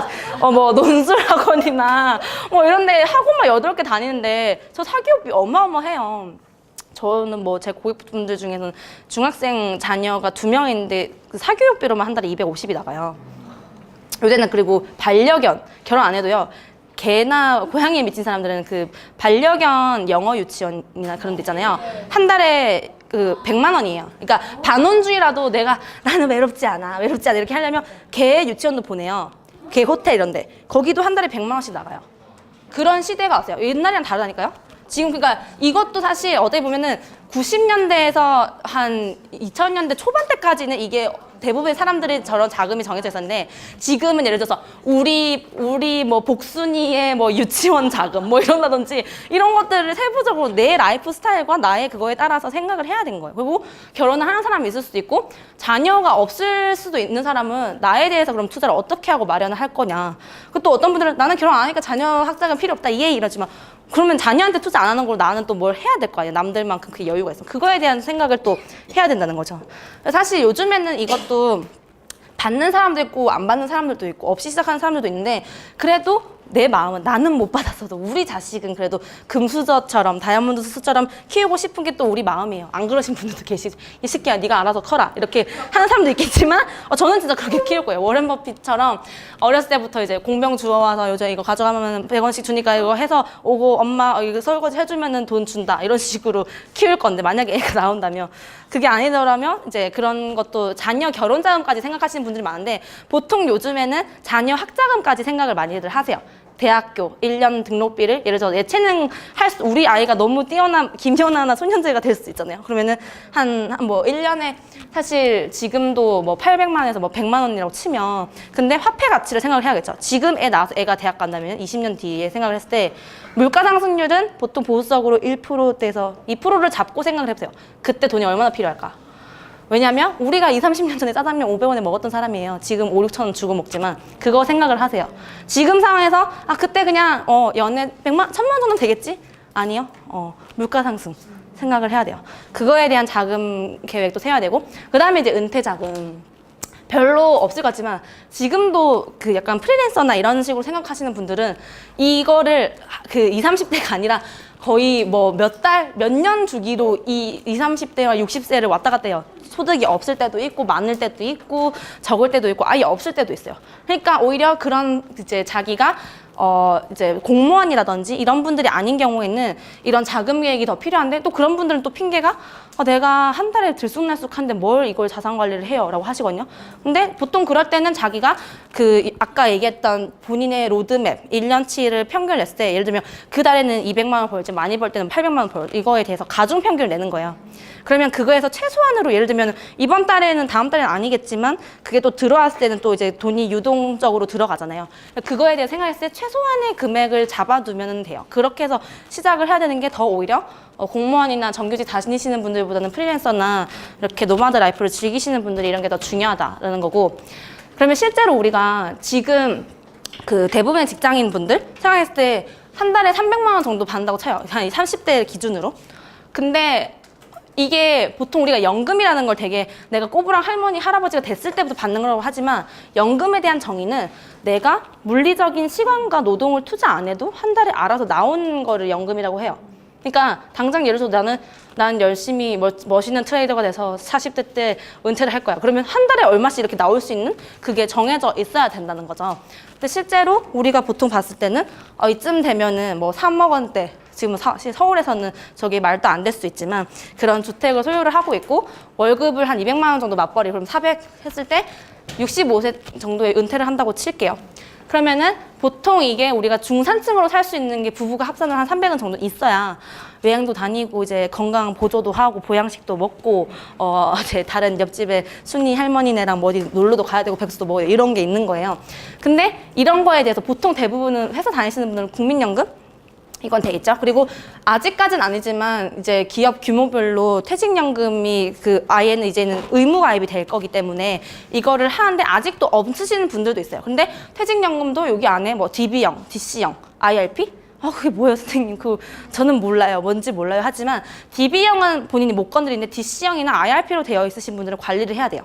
실제로 제 고객분 중에 모르고 있다가 자기네 그 차장님이 40대 중후반인데 퇴직연금 그 회사에서 가입하라고 해서 그냥 교보생명 이런 데 해가지고 딱 가입했는데 어느 날 보니까 수익률이 마이너스 28%됐다. 이게 이 회사도 진짜 짜증나 죽겠는데 내가 넣는 퇴직연금이 마이너스라고? 말이 안 해요. 그러니까 이것도 내가 손을 댈 수 있는 회사가 있고 없는 회사가 있어요. 근데 댈 수 있으면 전문가를 통해서나 아까 그런 글로벌 흐름을 보고 투자를 해야 돼요. 여기도 아까 여러 가지 그런 해외 쪽 펀드나 이런 게 다 들어가 있는데 일단 직장인 분들 중에 퇴직연금이 내가 있다 하면은 이거에 대해서 한번 볼 필요가 있고 그리고 이거 두 개만 있으니까 저는 연금 다 됐어요 라고 생각하지만 그러면 보통 우리가 지금 20, 30대 때는 초반에는 내 집 마련을 목표로 하잖아요. 내 집 마련을 하면은 이 주택을 담보로 나중에 주택연금이 나와요. 그러니까 우리는 노후가 대비가 목적이 아니라 내 집 마련을 하면 그것도 나중에 내 연금의 일부가 될 수 있구나 생각하기 때문에 내 집 마련에 대한 부동산 공부나 그런 공부를 해야 된다는 거죠. 그랬을 때 근데 이걸로 다 되나? 나머지도 다 이런 식 이게 부족한 부분에 대해서 본인이 퍼즐을 맞춰보는 거예요. 내가 도대체 나의 지금 삶의 패턴은 나는 할머니가 돼도 명품백 한 달에 하나 정도 사야 될 것 같다. 그러신가요? 그렇게 하면은 어쩔 수 없지. 이거를 더 크게 만들어놔야 돼요. 내가 일을 언제까지 할 건지 예상을 다 생각을 해서.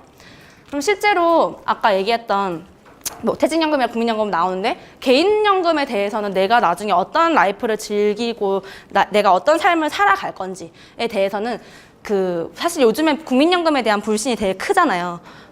근데 국민연금 최근에는 좀 운영 잘 하고 있거든요. 작년에 같은 경우는 플러스 4% 정도 수익 나올 것처럼 얘네도 결국에는 얘네마저도 운영 어떻게 하는 줄 아세요? 해외 분산 투자래요. 국내에는 20%도 안 해요. 해외 쪽 뭐 채권이나 주식형의 80%. 국민연금 투자 운용하는 거 가서 들어가 보시면 기관들이 오히려 해외 투자를 많이 하기 때문에 그렇게 좀 플러스가 난 거예요. 그 전까지는 국내 쪽을 하다가. 그러니까 그런 애들마저도 저렇게 하고 있는데 그런 거에 관심 없다고 하셨던 분들은 이제 자발적으로 하셔야 되고, 이거에 대해서 3층 구도가 나는 돼 있냐, 그런 거에 대해서 얘기를 해보고, 아까 생각했던, 지금 당장은 아니지만 이 이후에 내가 어떻게 살 건지에 대해서 기본적으로 이 세 개는 다 하는 거예요. 근데 이 세 개도 없는 사람들은 내가 뭐 하고 있냐에 대해서 솔직히 냉정하게 생각을 해봐야 돼요. 이거를 제대로 한 다음에 선택적으로는 뭐 연금저축이나, 보통 우리 모두의 로망이죠. 임대형, 수익형 부동산. 매달 한 달이나 월세 한 얼마씩, 몇백만 원씩 나와. 아니면 주택연금 나오거나 월 지급식 ELS가 금융부동산이라고 보시면 돼요. 1억 넣으면 한 달에 수수료 이런 거 떼고 58만 원, 뭐 60만 원 이렇게 나오는 것들 있어요. 그리고 뭐 포렉스 같이 나중에 이제 우리가 배당주는 1년에 뭐 이렇게 중간 배당도 있을 수 있지만 보통 배당이 나오잖아요. 잘 올라가는 애들, 안전한 애들. 그러니까 이런 거는 선택 항목인 거고, 필수적으로는 일단 이게 기분이 안 되신 분들이, 그러니까 내가 오늘 말씀드리고 싶은 거, 제가 말씀드리고 싶은 거는 사정 관리를 할 때 내가 지금 다 그 밸런스 있게 잘 하고 있는지. 예를 들어서 이거는 있는데 얘가 없고 뭐 이거 하나만 한다고 하면은 오히려 이런 거에 대해서 먼저 챙기고 이거는 부수적인 옵셔널이라는 거를 좀 생각을 하면서 대비를 좀 했으면 좋겠어요. 그리고 아까 얘기했던 퇴직연금, 이게 실제로 나왔어요. 직장인들 75.6% 몰라요. 그냥 옆에 김 부장이 무슨 주식을 샀는지, 어디 부동산에 관심이 많은지는 알지만 회사에서 가지고 있는 아까 퇴직연금 물어봤을 때 제가 아까 얘기했던 것처럼 DC형이에요? DB형이에요? IRP예요? 아시는 분들 별로 없어요. 그거에 대해서 왜냐면 알려고 하지 않아요. 근데 아까 얘기했던 것처럼 연평균 수익률이요, 회사별로 이렇게나 차이 나고요. 그리고 원리금 보장형, 이런 거에 대해서는 오히려 막 나중에 내려가면 이게 상위고 마이너스가 나는 데들도 있어요. 그런 거에 대해서 도대체 내가 넣고 있는 소중한 돈이 어디다가 투자되고 어디다가 쌓이고 있는지도 한번 파악을 해야 된다는 거죠.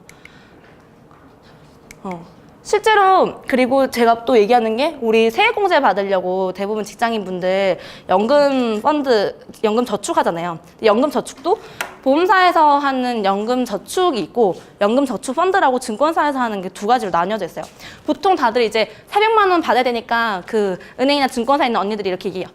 고객님 월에 한 33만 원씩 딱 넣으시면은 400만 원까지 해가지고 세액공제 받으실 수 있어요. 그래서 대부분 좀 관심 있으신 분들은 33만 원까지 이렇게 가입해 놓으신 분들이 많은데, 얘는 나중에 55세 이후에 우리가 퇴직연금으로만 써야 돼요. 그 전에는 뭔가 제약이 되게 많고, 그 전에 또 내가 해약을 하게 되면 그 전까지 세액공제 받았던 거 다 토해내야 돼요. 나라는 바보가 아니니까 그만큼 혜택 받은 거 나가라고 하는 거고, 실제로 펀드 같은 경우는 이렇게 이제 중도 인출도 할 수 있고, 내가 여력이 안 될 때는 돈을 안 넣을 수 있고, 보통 특히 저는 그래서 여성분들이 결혼을 해서 애 낳고 할 때는 내가 그 월에 캐시플로우가 이제 육아휴직 들어가거나 할 때 끊기게 되면은 이렇게 돈을 매월 넣는 거에 대해서 부담이 날 수도 있잖아요. 근데 특히 보험사 상품 같은 경우는 그러니까 2개월 이상 안 넣으면 실효가 되거나 이런 상품들이 많거든요. 그러니까 그런 거에 대해서 스톱을 할 수 있고 아닌지, 그런 것도 한번 생각을 해보고, 웬만하면은 왜 연금저축보다는 연금저축 펀드, 증권사에서 하는 게 왜 낫냐면, 실제로 이렇게 가지고 계신 분들 많아요. 저는 뭐 어느 땡땡 화재에 어느 연금저축 이렇게 가지고 있다라고 했을 때 공시율은 이렇지만 최저보증 이율은 한 1%대? 예전에 가입하신 분들 더 높아요. 근데 납입정지 불가능하고, 이거는 회사별로 다른데 대부분은 이런 게 많아요. 그리고 투자 형태도 불가능하죠. 왜냐면 공시율이 정해져 있으니까. 근데 예를 들어서 15만 원씩 20년간 불입을 했다고 쳐요. 그러면은 총 원금은 4,660만 원. 근데 연금 펀드로 했다 치자. 근데 요즘에 신형 마라톤, 신형 고배당 굉장히 좋죠. 신형은 가치 투자 쪽으로 굉장히 운용을 잘하는 자산운용사예요. 근데 설정 이후에 지금 평균 수익률이 이 정도 나왔어요. 공시율, 그래도 돈 아끼는 게 나아요. 이렇게 해도 둘 다 똑같이 세액공제가 가능해요. 납입정지 가능해요. 얘는 안 돼요. 근데 상황에 따라서 펀드 변경 가능해요. 아까 얘기했던 것처럼 지금 미국이나 유럽이나 일본이 양적완화 하고 있으면 저는 그쪽으로 지금 제 연금 펀드, 지금 당장 아니고 55세 이후로 쓸 돈은 그렇게 변경할게요 라고 하시는데, 이걸 모르고 계신 분들이 되게 많아요. 그래서 저는 이것도 이전이 가능해요.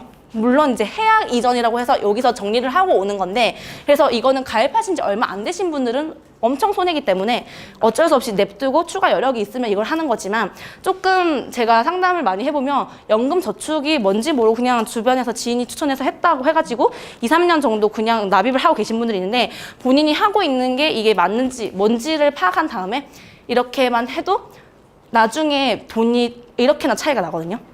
그러니까 저때 얘기했던 것처럼 월에 얼마의 수익률을 내는 것도 중요하지만 내가 나중에 연금이라는 거 진짜 시간과 노동 투자 안 해도 10만 원이라도 더 나오면 어디 국내 여행이나 갈 수도 있고 옷도 남편이나 부인 눈치 안 받고 살 수도 있고 하고 싶은 거 할 수 있잖아요.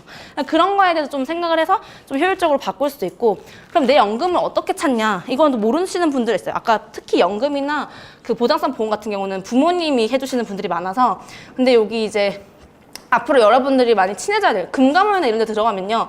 내 연금조회, 뭐 노후재무사 이것도요. 시뮬레이션 다 나와요. 아까 얘기했던 거 있잖아요. 본인이 내가 로드맵을 정하고 나는 이 정도는 필요해야 되고 나는 이런 삶을 살 거야. 라고 하면은 여기 두드리시면 다 나와요. 내가 그래서 시뮬레이션 한번 해보는 거예요. 그래서 휴면계좌 조회했더니 저번에 막 7,000원 나와서 저한테 막 기프티콘 보내주시고 막 이러시는 분인데 이 생각보다 이런 분은 많아요. 내가 몰랐던 돈 자기 명의로 돼 있는 것도 많고 퇴직연금 뭐 이런 거에 대해서 나오고 그러니까 지금은 나라 금융 당국에서도 100세 시대를 대비하라고 저렇게 좋은 컨텐츠들이 많은데 많은 사람들이 모르고 있어요. 저거를 충분히 많이 활용하셨으면 좋겠고 실제로 여기 일괄 조회 다 나오거든요. 그냥 내 핸드폰으로만 인증하면은 내 명의 핸드폰으로는 바로 다 가능해요. 내가 뭐 어떤 거에 가입돼 있고 어떤 식으로 하고 있는지 이걸 확인한 다음에 아까처럼 이렇게 하시는 거고 휴면 계좌도 이렇게 조회하시고 그러면은 자산관리 처음 할 때 제가 아까 말씀드렸잖아요. 필요한 게 이런 재무설계. 내가 앞으로 어떻게 살아갈 거 어떤 목표가 있어야 되는지를 파악을 해야 된다고. 생애 목표나 재무 목표를 먼저 정해보고 그 다음에는 내 상황이 지금 어떤지 냉정하게 판단을 해요. 나는 한 달에 이렇게 생각보다 뭐 어떤 분들은 제가 요구도 아닌데 고해상사를 해요. 저 이렇게 카드값이 많은지 몰랐습니다. 저는 이렇게 살았군요. 막 이러면서 뭐 얘기도 아닌데 자기가 그렇게 고백을 해요. 근데 그런 다음에 이제 목표별로 어떻게 할 것인가에 대한 계획을 수립을 하고 그 다음에 필요한 게 아까 얘기했던 금융상품이 엄청나게 많고 여러 가지가 있잖아요. 거기서 금융상품을 결정하고 실행을 할 때 자산관리사라든지 주변에 많은 이런 상식이나 지식이 있는 사람한테 물어봐요. 이거 괜찮은지 아닌지. 왜냐면 지금은 정보에 너무 홍수나 그거의 시대에 살고 있는데 제가 자산관리사에 대한 오해에 대해서 지금 잠깐 말씀드리면 보통은 이제 보험사에만 속해 계신 분들이 보험 설계사인데 본인들이 요즘에는 재무설계사, 자산관리사라는 얘기를 하면서 실제로 이런 전체적인 상품 결정 능력, 예를 들면 증권사 쪽에 그분들한테 물어보면 금현물 어떻게 거래해요? 주식 거래 어떻게 해요? 몰라요. 어떤 식으로 하는지 고객의 입맛은 다른 데 있는데 본인이 속해 있는 회사는 보험사다 보니까 보험사 상품만 파시는 분들이 있어요. 그런 거에 대해서 고객도 오해가 생기고 되게 싫어하는데 엄밀히 말하면 그분들은 자산관리사가 아니에요. 그냥 보험 설계사예요. 그러니까 그거에 대해서 나도 스스로도 이 담당자가 그런 능력과 전문가고 내가 따라갈 수 있는 사람인지 아닌지에 대한 옥석을 먼저 가리고 전문가한테 조언을 받느냐가 굉장히 중요한 거거든요. 그거에 대해서는 전문가의 도움을 받고 왜냐하면 우리 모두가 시간이 없으니까 아까 그 주식 투자에서 모든 종목을 공부해서 알 수 없는 것처럼 전문가한테 물어보면 이게 좋은지 안 좋은지 나한테 적합한 건지 사실 좋고 안 좋은 상품은 없어요. 왜냐하면 아까 보여줬던 금감원이라는 데서 승인을 안 내줘요. 나쁜 거면 조금이라도 고객을 보호하지 않으면 근데 나랑 맞고 안 맞는 상품이 있어요. 나한테 맞지 않는 옷을 억지로 입히거나 맞지 않는 음식을 먹이면 탈이 나거든요. 그걸로 인해서 서로 안 좋은 불신과 오해가 생겨서 되게 이런 쪽으로는 인식이 되게 안 좋잖아요. 그래서 이거에 대한 거는 오늘 결국엔 본인도 공부를 해야 그거에 대해서 알 수 있다는 거예요. 그걸 알고 그리고 더 중요한 건 여기서 자산 관리의 핵심이죠. 5번이 가장 중요해요. 사실 이거는 조금만 뭐 노력하면 금방 할 수 있는 거잖아요. 근데 내가 지금 시장 상황이 어떻고 앞으로 이거에 대해서 모니터링을 하고 조정을 해야 되고 리밸런싱은 말 그대로 펀드 같은 경우는 아까 얘기했던 것처럼 지금은 뭐 미국이나 이런 애들이 다 이렇게 그 긴축을 이제 하고 있는데 미국이 그런 펀디멘트를 맞춰주니까 더 가고 있는데 조금이라도 그런 게 좀 안 좋아지면 꺾일 때가 있잖아요. 오히려 그럴 때는 지금 뭐 베트남이나 인도 쪽이 좋다고 하면 그쪽 비중을 늘리겠습니다. 이런 식으로 그 리밸런싱 해주고 업그레이딩은 더 이제 그거에 대해서 좀 더 사이드업 해줄 수 있는 그런 상품들 위주로 얘기를 해주고 소통이 돼야 되는데 대부분은 이거를 그 지인들에 의해서 억지로 가입한 다음에 5번이 없어서 서로 원망해. 왜냐면 자기도 공부하고 자기도 뭔지 모르는 거는 사실 무지는 죄예요. 내가 모르고 이걸 안 물어봤잖아. 관리사만 탓할 게 아니에요. 그 사람도 몰라서 안 알려줬겠지만 나도 몰랐으니까 가만히 있었는데 서로 나중에 욕하거든요. 그러니까 이거는 이제 공부를 본인이 하고 서로 모니터링을 해야 돼요. 그래서 저는 제 고객분들 되게 똑똑해서 요즘에 막 뭐 요즘 뭐 베트남 펀드 가입했어야 잘했죠? 이러면서 수익률만 난 거 캡처해서 보내주고 되게 그런 것들이 되게 뭔가 자기가 이제 공부를 하고 고기 잡는 법만 알려주면은 앞으로에 대해서 고기를 잡고 이렇게 하는 법은 본인들이 그거를 경제를 읽을 수 있으니까 다 알거든요. 그러니까 결국에 이거는 관리사와 고객 당사자가 같이 소통하면서 맞춰가야지 그거는 시너지가 훨씬 많이 나는 거예요. 그래서 일단은 뭐 해야 할 점은 제가 아까 얘기했던 것처럼 누누이 말하지만 빠른 시일 내에 주말에도 좋고 나의 삶의 목표를 세우세요. 내가 어떤 삶을 지향을 하고 어떻게 살고 내가 나중에 이쯤에는 어떤 돈이 필요할 것 같고 뭐 그런 거에 대해서 삶의 목표를 세우고 재무설계나 자산관리 재테크는 부차적인 문제예요. 그리고 직업의 중요성. 제가 1차 그 강의 때 얘기했잖아요. 4차 산업혁명 시대 때 우리는 앞으로 어떤 삶을 살 것인가. 이런 이태원 대학 같은 평생교육원에서 끊임없이 내 자기 개발을 하면서 이런 삶의 목표를 실현하는 도구나 자산 형태에 대해서 어떤 식으로 할 건지. 그리고 결혼에 대한 가치관도 굉장히 중요해요. 지금 살고 있는 내 여자친구나 남자친구는 3년 만났는데 나 결혼 생각 없는데? 뭐지? 약간 이렇게 생각할 수도 있잖아요. 그런 거에 대해서 본인이 이런 삶을 지향하는지 안 하는지 맞벌이인 남자나 여자를 만날 건지 아니면 독신으로 내가 다 해서 내가 다 먹여 살릴 거야. 그런 거에 대한 것이 먼저 해야 돼요. 자산 형성 관리에는 배우자의 역할이 굉장히 중요하거든요. 이거는 접대도 아까 얘기했던 것처럼 그 변호사들이 이혼 플래닝 할 때도 나중에 재산 분할이라는 것까지 분쟁이 가게 되면요. 어떻게 하냐면 결혼을 하기 전에 혼인신고를 하기 전 시점은 상관이 없어요. 근데 하고 나서 누가 더 자산 증식에 기여를 많이 했냐에 따라서 그거는 가사 분쟁이 나뉘거든요. 그래서 예를 들면 내가 이런 거에 대해서 쥐고 있으면 내가 더 많이 받을 가능성이 크고, 그러니까 많이 아는 사람이 나중에는 손해를 안 보는 거, 모르면 당하는 게 이쪽 시장이에요. 그래서 이런 거에 대한 역할도 굉장히 중요하고, 그래서 늘 의사결정 하실 때는 남편분이나 뭐 부인분이나 충분히 상의를 하고 하시는데, 요즘엔 또 네 돈, 네 돈, 내 돈, 내 돈, 뭐 그러시는 분들도 있고, 네 돈도 내 돈이고 내 돈도 내 돈인, 뭐 이렇게 하시는 분들, 여성분들이 되게 똑부러지시는 거겠지만, 그런 게 아니더라도 일단 명확하게 이런 거에 대해서 얘기를 하실 수 있는 사람인지 아닌지를 파악하는 게, 왜냐면 다들 아시겠지만 돈이라는 건 사실 있다가도 없고 없다가도 있을 수 있어요. 근데 모든 분쟁과 그 스트레스의 근원은 대부분 다 자산, 돈에서 시작이 돼요. 이거 많으면 솔직히 남편이 때리고 뭘 해도 잘 사시는 분들 많아요. 나 이걸 그래 남편 돈 많으니까. 근데 없으면 사랑이 뭐 문으로 들어왔다가 창문으로 나간다고 하죠. 그런 게 있을 정도로 되게 내가 만나고 있는 사람이 앞으로 나랑 어떻게 할 때 이거에 대한 그 가치관이 맞는지 안 맞는지 되게 중요하고, 그리고 여성분들 특히나 뭐 골드미스나 늦게 출산하고 늦게 하고, 그리고 또 아까도 자녀를 가지는데 뭐 인공 이제 수정 같은 거 하게 되면 엄청 또 비용이 많이 들거든요. 그런 거에 대해서 본인이 늦게 결혼하고 늦게 출산할 거면 내가 그 정도의 여력이 있는 거에 대한 자금 수립도 중요해요. 그런 것도 하고, 실제로 요즘에는 뭐 재테크 공부도 하지만 이런 100세 시대 할 때 나랑은 상관없다 하지 마세요. 본인들도 벽에 똥칠할 때까지 100세까지 살 거니까. 그러니까 이거에 대해서 나의 삶에 대해서 한번 돌아보고 앞으로의 계획을 세우는 게 훨씬 중요하고, 그걸 보면은 내가 어떤 돈이 필요하고 어떻게 되는지가 알기 때문에 오늘의 사실 강의 핵심 이거예요. 이걸 아는 거. 그 다음에 아까 얘기했던 뭐 복리, 뭐 7이 법칙 이런 거 좀 관심 있으셨던 분들 다 아시죠? 뭐 원금이 2배로 늘어나기 위해서 필요한 시간은 투자 수익률에서 70이 나누면 돼요. 그래서 3년에 2배의 수익을 올리고 싶으면 연 24%의 상품에 가입을 해야 돼요. 이런 식으로 내가 리스크 감당한 수준, 내가 투자를 할 건지 투기를 할 건지 이거에 대한 걸 정한 다음에 원금을 어떻게 불리고 자금 계획을 세웠을 때, 예를 들면 내가 언제까지 3,600만 원이 필요해. 그러면 그거를 2배로 늘리기 위해서 뭐 처음에 내가 매달 넣는 거는 반으로 생각을 했을 때 저런 수익률도 고려를 해야겠죠. 그리고 100 빼기 나이의 법칙이라고 해서 위험이 큰 투자 대상에 그 투자를 하는 기준. 아까 보여드렸던 거죠. 저게 미국에서 온 거예요. 왜냐면 자산관리 자체의 개념이 미국에서 왔기 때문에, 미국에서 그 20대들은 다 대부분 90%가 주식형 펀드에 투자를 한다 했잖아요.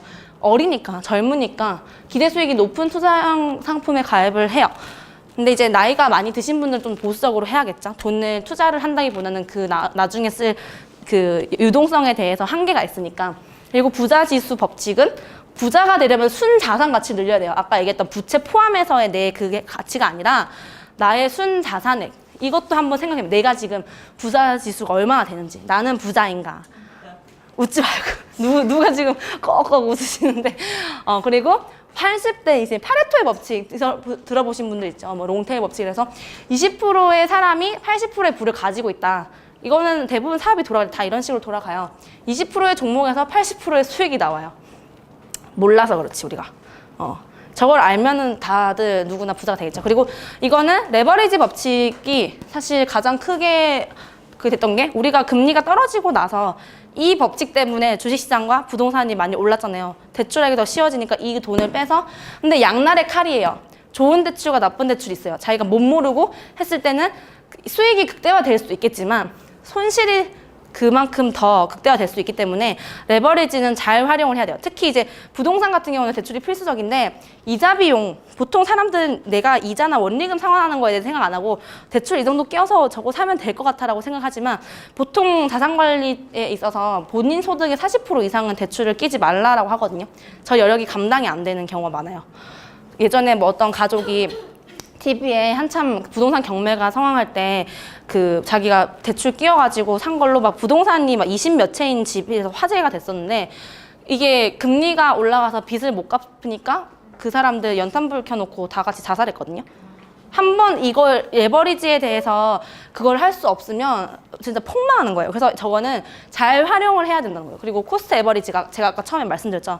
재테크에서는 아니지만 자산관리 쪽에서는 이게 시장 상황이 크게 생각이 안 되기 때문에 장기간에 의해서 알아서 시장이 이렇게 움직여도 내가 그냥 꾸준히만 돈을 이렇게 목돈을 만들면 알아서 이게 특정일의 정액으로 적립 투자를 하게 되면은 분할 매수가 알아서 되는데 대부분의 주식 투자나 이렇게 초보자분들이 하실 때는 그런 거에 대한 개념이 별로 성립이 안 돼 있어서 거치식으로만 그냥 막 투자를 하신단 말이에요. 그러니까 그런 거에 대해서도 자기들이 이거에 대해서는 좀 알고 있어야 아시는 분들도 많겠지만 내가 자산 관리나 재무 설계나 이런 경제 공부 좀 해서 내 돈 좀 관리하는 사람이구나 라는 얘기를 할 수 있으니까 어디 가서 이제 아까 얘기했던 재테크도 어이 아니고 재산의 아이의 재테크 그리고 이제 이런 걸로 알아두면 좋은 거죠. 그래서 아까 얘기했던 것처럼 쭉쭉쭉 이런 식으로 투자를 하게 되고 실제로 아까 얘기했던 위험 성향 후배한테 예를 들면 이제 게임에서 이렇게 하는 것처럼 본인의 어떤 위험 선호도 나는 죽어도 그래도 저축 비용이 많았으면 좋겠어. 그리고 멘탈 후달린다. 난 지금 평가 손익일 뿐이지만 지금 이게 마이너스 얼마 돼 있으면 난 지금 멘탈 후달려서 못할 것 같아요. 그런 거에 대한 본인도 봐야 되고 체력 처음에 파악할 건 그거예요. 내 수입을 보고 저축 여력, 투자 여력을 봐요. 매달 내가 고정 비용이나 이런 거에 대해서 지출에 대해서 빼고 내 체력을 본단 말이에요. 그 다음에 금융 스킬, 내가 지금 어느 정도의 지식을 가지고 있고 내가 어느 정도의 위치에 서 있나 이거에 대해서 나를 먼저 파악을 한 다음에는 힘, 경험, 실행력 증권사 같은 데서 한번 체크해 보셨죠? 본인 투자 성향 파악하게 하면 투자 이런 거 해보신 적 있으십니까? 본인의 투자 경험은 얼마입니까? 이런 거 체크하잖아요. 그런 게 이런 걸 분석을 하라는 거예요. 근데 다들 모르고 넘겼겠지만 이거 정말 제대로 해서 본인이 그걸 해야 되는 거예요. 대응력, 얼마나 민첩한지 대부분은 이거에 대해서 많이 없어요. 이런 거는 많이 하려고 해요. 근데 이거는 잘 안 해요. 기교, 뭐 기교야. 저렇게 또 보니까 되게 게임으로 비유를 하니까 실제로 아까 얘기했던 것처럼 본인에 대해서 저는 고객들한테 얘기하는 게 기업들의 이런 뭐 이제 손익계산서랑 이제 지금 재무 상태표가 나오잖아요. 그러면 그거에 대해서 본인도 한번 저렇게 써보라고 전 얘기를 해요. 저는 이제 제 고객들한테 드리는 표가 있는데 그거에 의해서 본인이 이제 자산이 지금 얼마고 여기서 부채는 얼마고 이게 지금 대출이 뭐 몇 프로로 나가고 있는지 원리금 균등 상환인지 거치 얼마에 하고 있는지 뭐 이런 거 다 파악을 하고 아까 얘기했던 본인 체력을 알려면 수입 넣고 예를 들어 기타 수입으로 뭐 프리랜서 하시는 분들 더 오거나 다른 걸로 지금 하시는 분들이 이걸 다 쓴 다음에 지출 내가 하고 있는 거 다 써요. 그런 다음에 월에 나오는 거에 대해서 이 본인에 대한 판단을 먼저 하는 거예요. 아까 목표가 수립이 되면. 그런 다음에 예를 들어서 이제 이런 것들 뭐 신문이나 TV 같은 거 보면 많이 나오죠. 지금 뭐 취업한 사람들은 예를 들면 이런 식으로 하고 있는데 지출을 조금 줄이고 이런 식으로 하세요라고 대부분 사람들이 이런 식으로 얘기를 해요. 그러니까 이렇게 본인을 먼저 파악을 하고 그 다음에는 상담 전후에는 이런 식으로 현금 흐름을 빠져서 근데 여기 중요한 게 뭐예요? 그 전에는 뭐 없이 썼는데 여기 이제 본인이 어떻게 돈을 쓸 건지에 대한 꼬리표를 달아놨어요. 그런 거에 대해서 본인도 이제 생각을 해서 대비를 해야 된다는 거고 이제 저축과 투자의 차이. 제가 사실 좀 쉬고 하려고 그랬는데 제가 오늘 늦게 와가지고 시간이 별로 없어서 그냥 할게요. 괜찮으시죠? 네.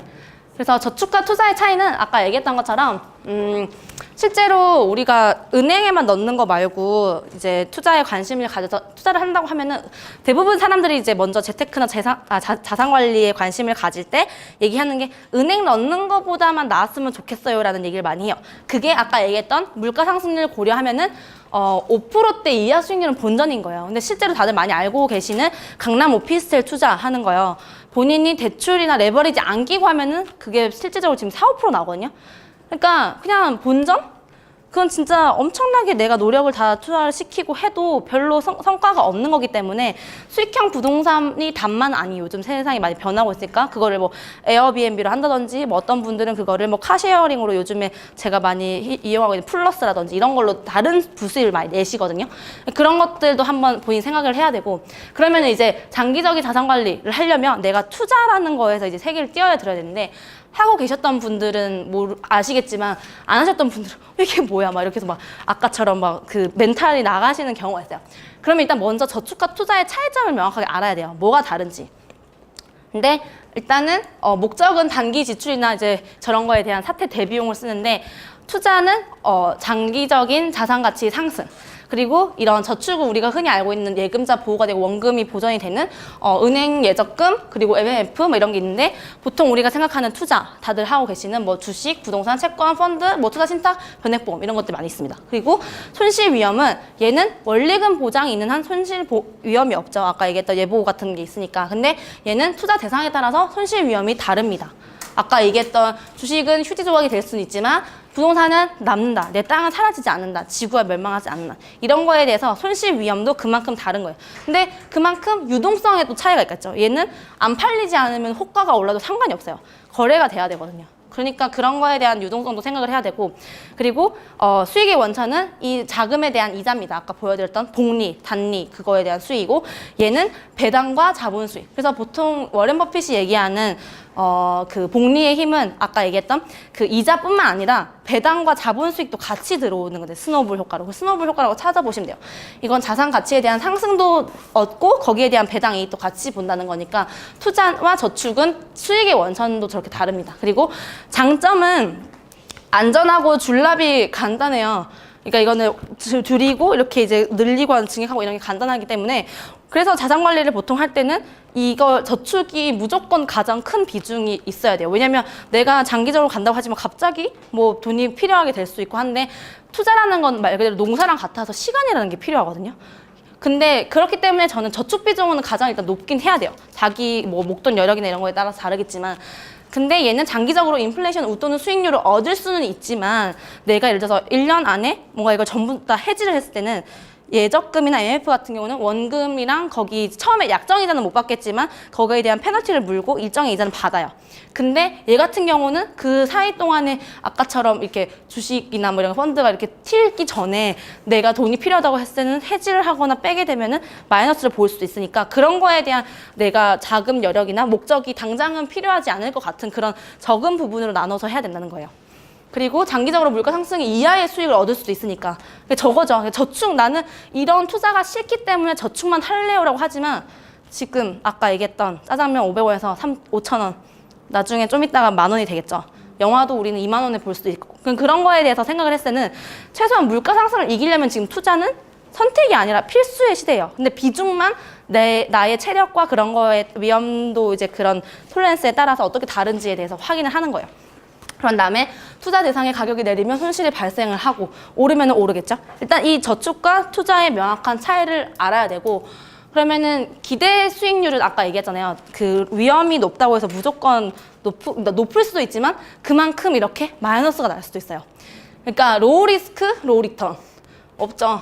근데 그만큼 그 주식이나 스톡 이런 거에 대해서는 이만큼 수익이 날 수도 있지만 반대로 이런 경우에 대해서도 생각을 해야 되기 때문에 분산해서 투자를 해야 되고 저런 수익과 위험 분석 표가 있어요. 저런.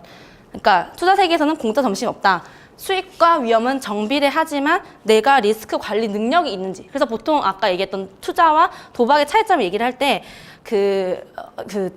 간단하게 얘기하면은 투자랑 투기의 차이점은 본인이 그거에 대한 리스크 관리 능력이, 대응 능력이 있냐 없냐. 아까 봤던 민첩성, 그게 강화가 돼 있는 사람은 투자와 투기를 왔다 갔다 해요. 근데 보통 그게 탑재가 안 돼 있거나 부족한 사람들은 이런 성향인지 제대로 잘 안 다음에 해야 된다는 거고요. 그리고 뭐 투자 대상별 과거 수익률 이런 거 보지만 사실 우리나라도 마찬가지고 전 세계적으로 장기적으로 주식이 부동산이나 채권이나 물가 상승률보다 높아요. 이거는 우리가 응답하라 1988만 봐도 알죠. 그때 성동일 씨, 그 태기 아빠가 태기가 그때 우리 1988년도에 그거 바둑 두고 나서 이제 상금으로 5천만 원 가지고 오니까 아빠들끼리 모여 있잖아요. 그래서 정한이 아빠가 제일 그때는 똑똑해요. 어리버리하게 보여도 지금은 내 친구가 그때 한미약품이랑 삼성전자랑 이거 태평양이 그때 아모레퍼시픽이거든요. 이거 분산해서 넣으면 한 20년 뒤에 우리 아들들 호텔에서 결혼시키고 유학 보낸다던데 이러면서 막 얘기를 해요. 근데 이제 그 성동일은 그때가 코스피가 1000이었어요. 우리나라 주식시장 끝나버렸다고. 이제는 가망이 없어. 근데 은행이 17%, 18% 이자를 줄 때예요. 그때는 재테크나 자산관리가 필요 없던 시대. 그냥 돈만 모으면 알아서 이자가 그만큼 나왔기 때문에. 그랬는데 그때 당시에 지금 생각해보면 저 때도 제가 첫 번째 시간이나 제 그 강의 학과 발표 이런 거 보신 분들은 아시겠지만 삼성전자는 지금 그때 대비해서 700 몇 프로 올랐고 그때 그 방송에서 나왔던 게 판교 아파트거든요. 음마아파트 나왔어요.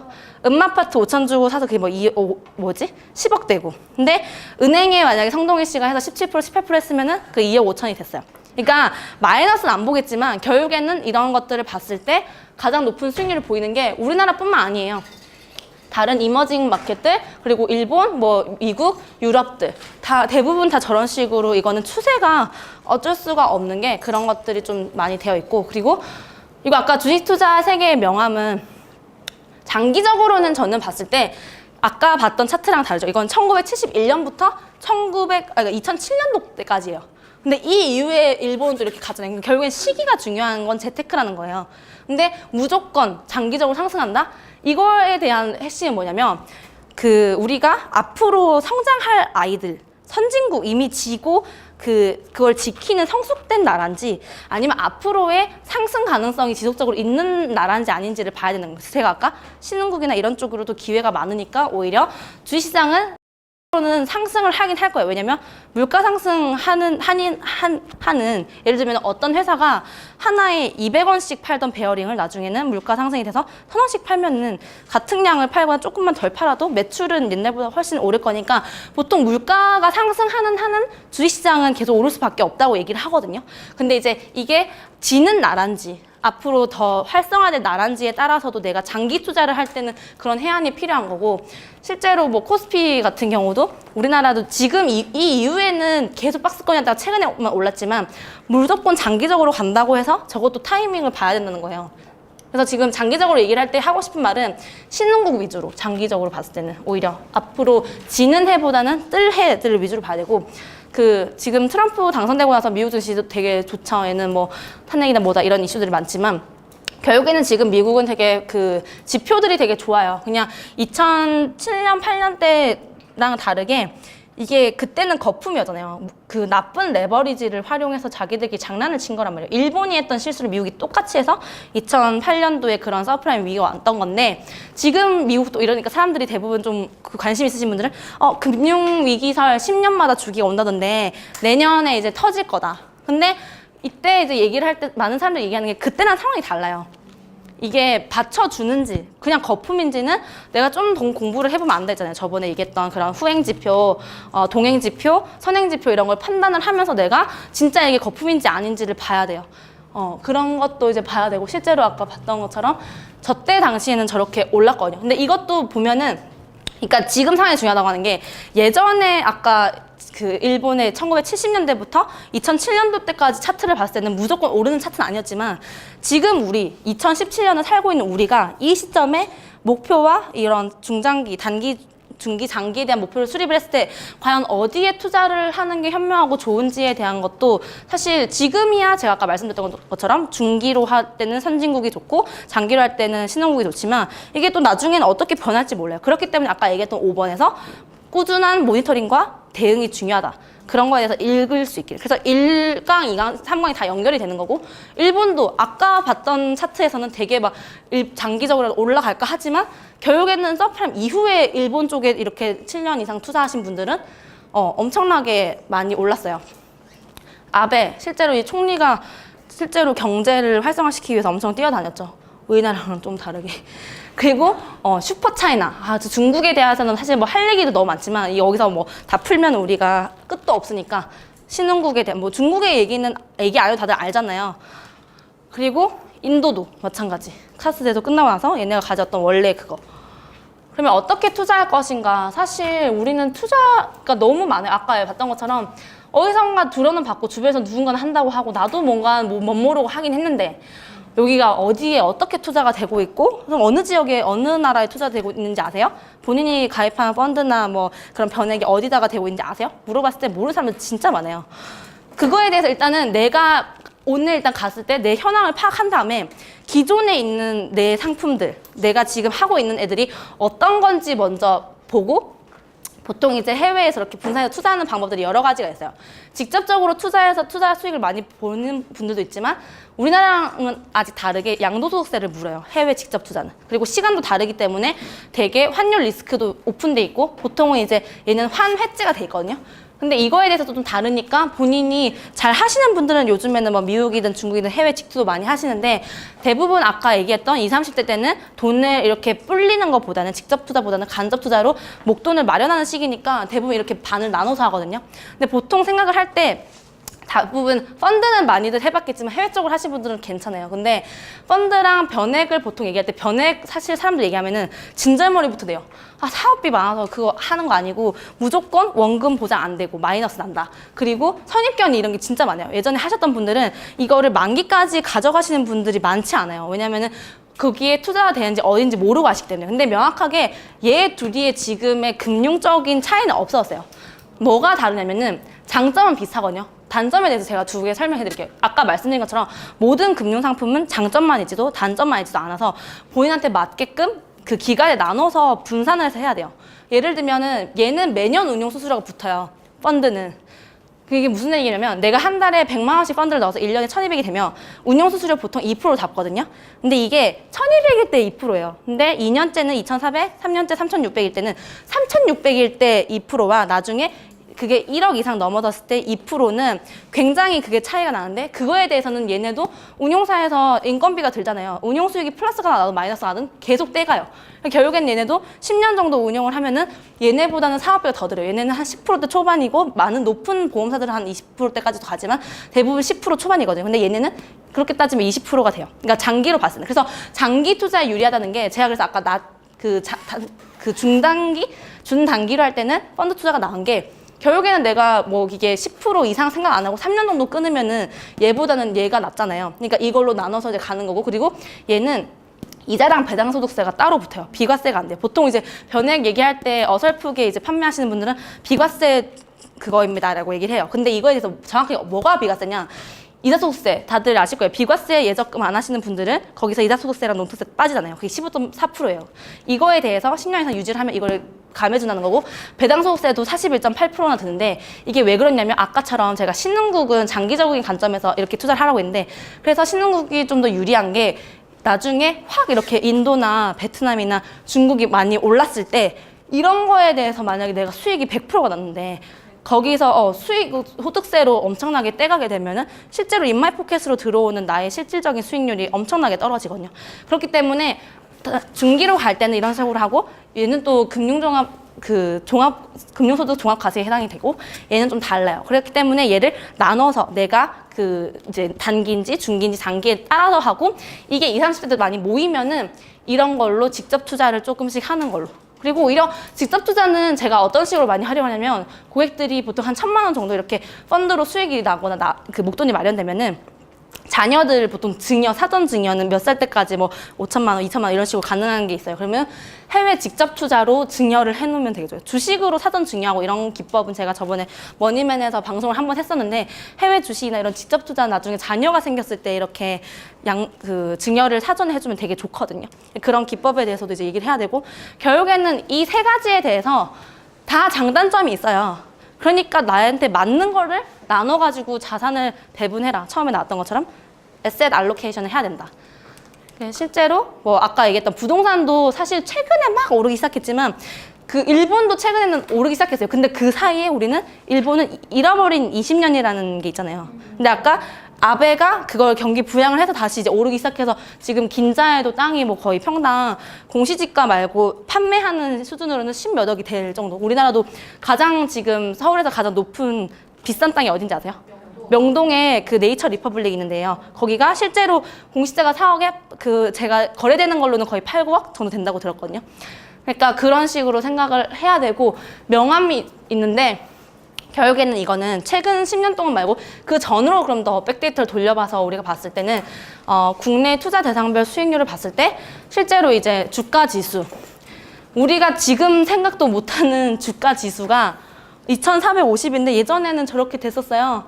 그때 응팔이 나오고 했을 때 아까 얘기했던 뭐 처음 안 되고 했을 때 그런 걸 생각을 했을 때 결국에는 물가가 상승하고 하면은 주가 증시는 올라요. 그거는 여러분들이 염두를 두셔야 돼요.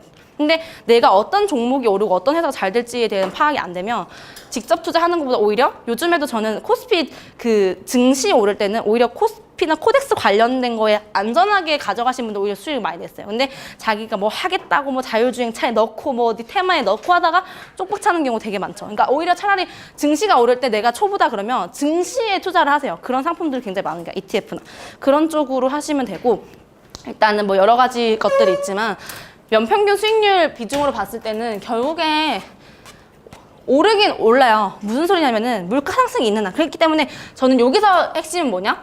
저축뿐만 아니라 투자도 같이 하라는 얘기예요.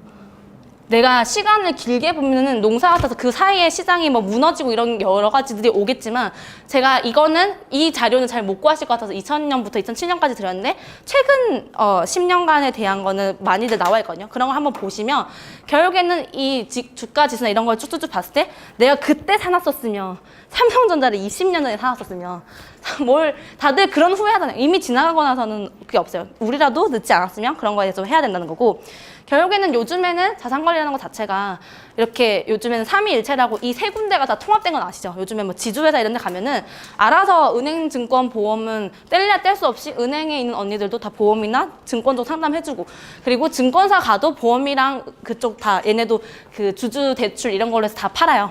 그리고 그 보험에 있는 사람들도 은행이나 증권 쪽에 같이 라이센스를 따서 이 세 개가 같이 안 되면 그래서 자산관리 하신다는 분한테 증권 쪽도 같이 하세요? 뭐 은행 쪽이나 이쪽도 다 같이 하세요? 저의 자산을 전체적으로 다 봐주실 수 있나요? 라는 거를 확인을 하고 그런 사람이 자산관리고 거기서 나아가서 이게 내 삶에 대해서 이제 좀 지금 20, 30대 때는 직장인이지만 나중에 40, 50대 돼서 사업을 하시거나 이렇게 주변에 도움을 받아야 될 때는 요즘엔 이런 것까지 다 컨시어지 서비스로 해주거든요. 그러니까 보통 뭐 페라리인가? 그 거기 컨시어지 이런 것처럼 한번 하면은 이런 거에 대해서 다 돈은 연결돼 있기 때문에 예, 다 전체적으로 저의 법률은 저기 좀 전에 지나가셨던 예, 박영주 변호사님께서 하실 텐데 뭐 그런 식으로 그래서 오늘 얘기했던 무섭죠? 야쿠르트 아줌마 지난 모습. 지금 우리는 이걸 보고 있잖아요. 여기 맨날 키리 언제 파는지 모르겠지만 예. 옛날에는 이랬잖아요. 이거 많이 보셨죠? 종이 가방. 앞으로는 이제 로봇이 너무 무서운 아줌마 뭐 쓰고 있는지 모르겠는데 다시 돌아가서 일강으로 돌아가서 시대가 변하고 사회가 변하고 4차 혁명에 대해서 대비를 하면서 우리의 그런 것들이 다 변해야 된다. 결국에는 아까 얘기했던 것처럼 본인이 제가 저때도 얘기했죠. 지금 금리가 앞으로 오르고 하니까 대출 상환 관련해서 어떤 식으로 리밸런싱한 지금은 대출을 리밸런싱 하는 게 굉장히 중요한 시기예요. 그것도 있고 아까 얘기했지만 부모님 때나 본인이 못 모르고 그냥 지인 통해서 가입해서 관리 안 하고 모르는 사람 그리고 아까 자녀 학자금이나 독립자금. 나도 내 독립도 못했는데 무슨 자녀라고 하지만 그냥 본인 독립자금이라도 이런 거에다 보고 활용 못하거나 이런 것들에 대해서 시뮬레이션 다 가능한 사람들은 저는 이제 저런 사람들이 상담이나 그런 이제 전문가들이 필요한 대상이 되는 거예요. 이게 없이도 알아 잘하시는 분들도 있지만 대부분의 자산관리사들은 이런 거를 도와주는 직업이거든요.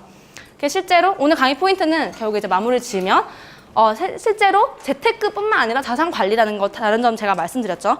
그거에 대해서 필요성 인식을 하고 그 다음에는 우리 나이 또래 때는 막 그걸로 이제 일희일비하면서 돈을 막 무리하게 불리는 것보다는 투자는 앞으로 이제 집중해서 나중에 목돈이 생겼을 때 돈을 확 그렇게 크게 굴리는 게 더 1억까지 만드는 게 어렵지 그 이상으로 불리는 거는 금방 해요. 그리고 종잣돈 만드는 데 주력을 하고 그리고 자산 증식에 있어서는 투자 대상별로 특징의 정확한 이해를 필요로 하고 이걸 모르면 전문가한테 자문을 구하고 이런 식으로 전체로 투자의 세계나 미래의 세계는 아무도 알 수 없어요. 이 원칙을 본인한테 뭐가 맞는 일단 오늘 가면은 내가 어떤 성향인지 먼저 파악하고 나의 인생의 로드맵을 정하고 지금 내가 뭘 하고 있는지 정한 다음에 그거에 대해서 앞으로 어떻게 할 건지에 대해서는 전문가한테 그 상담을 받거나 이런 식으로 해서 나의 앞으로의 인생의 로드맵을 세워가는 거 이게 자산관리예요. 내 인생의 마라톤 그런 걸 생각을 하면 되겠습니다. 수고하셨습니다.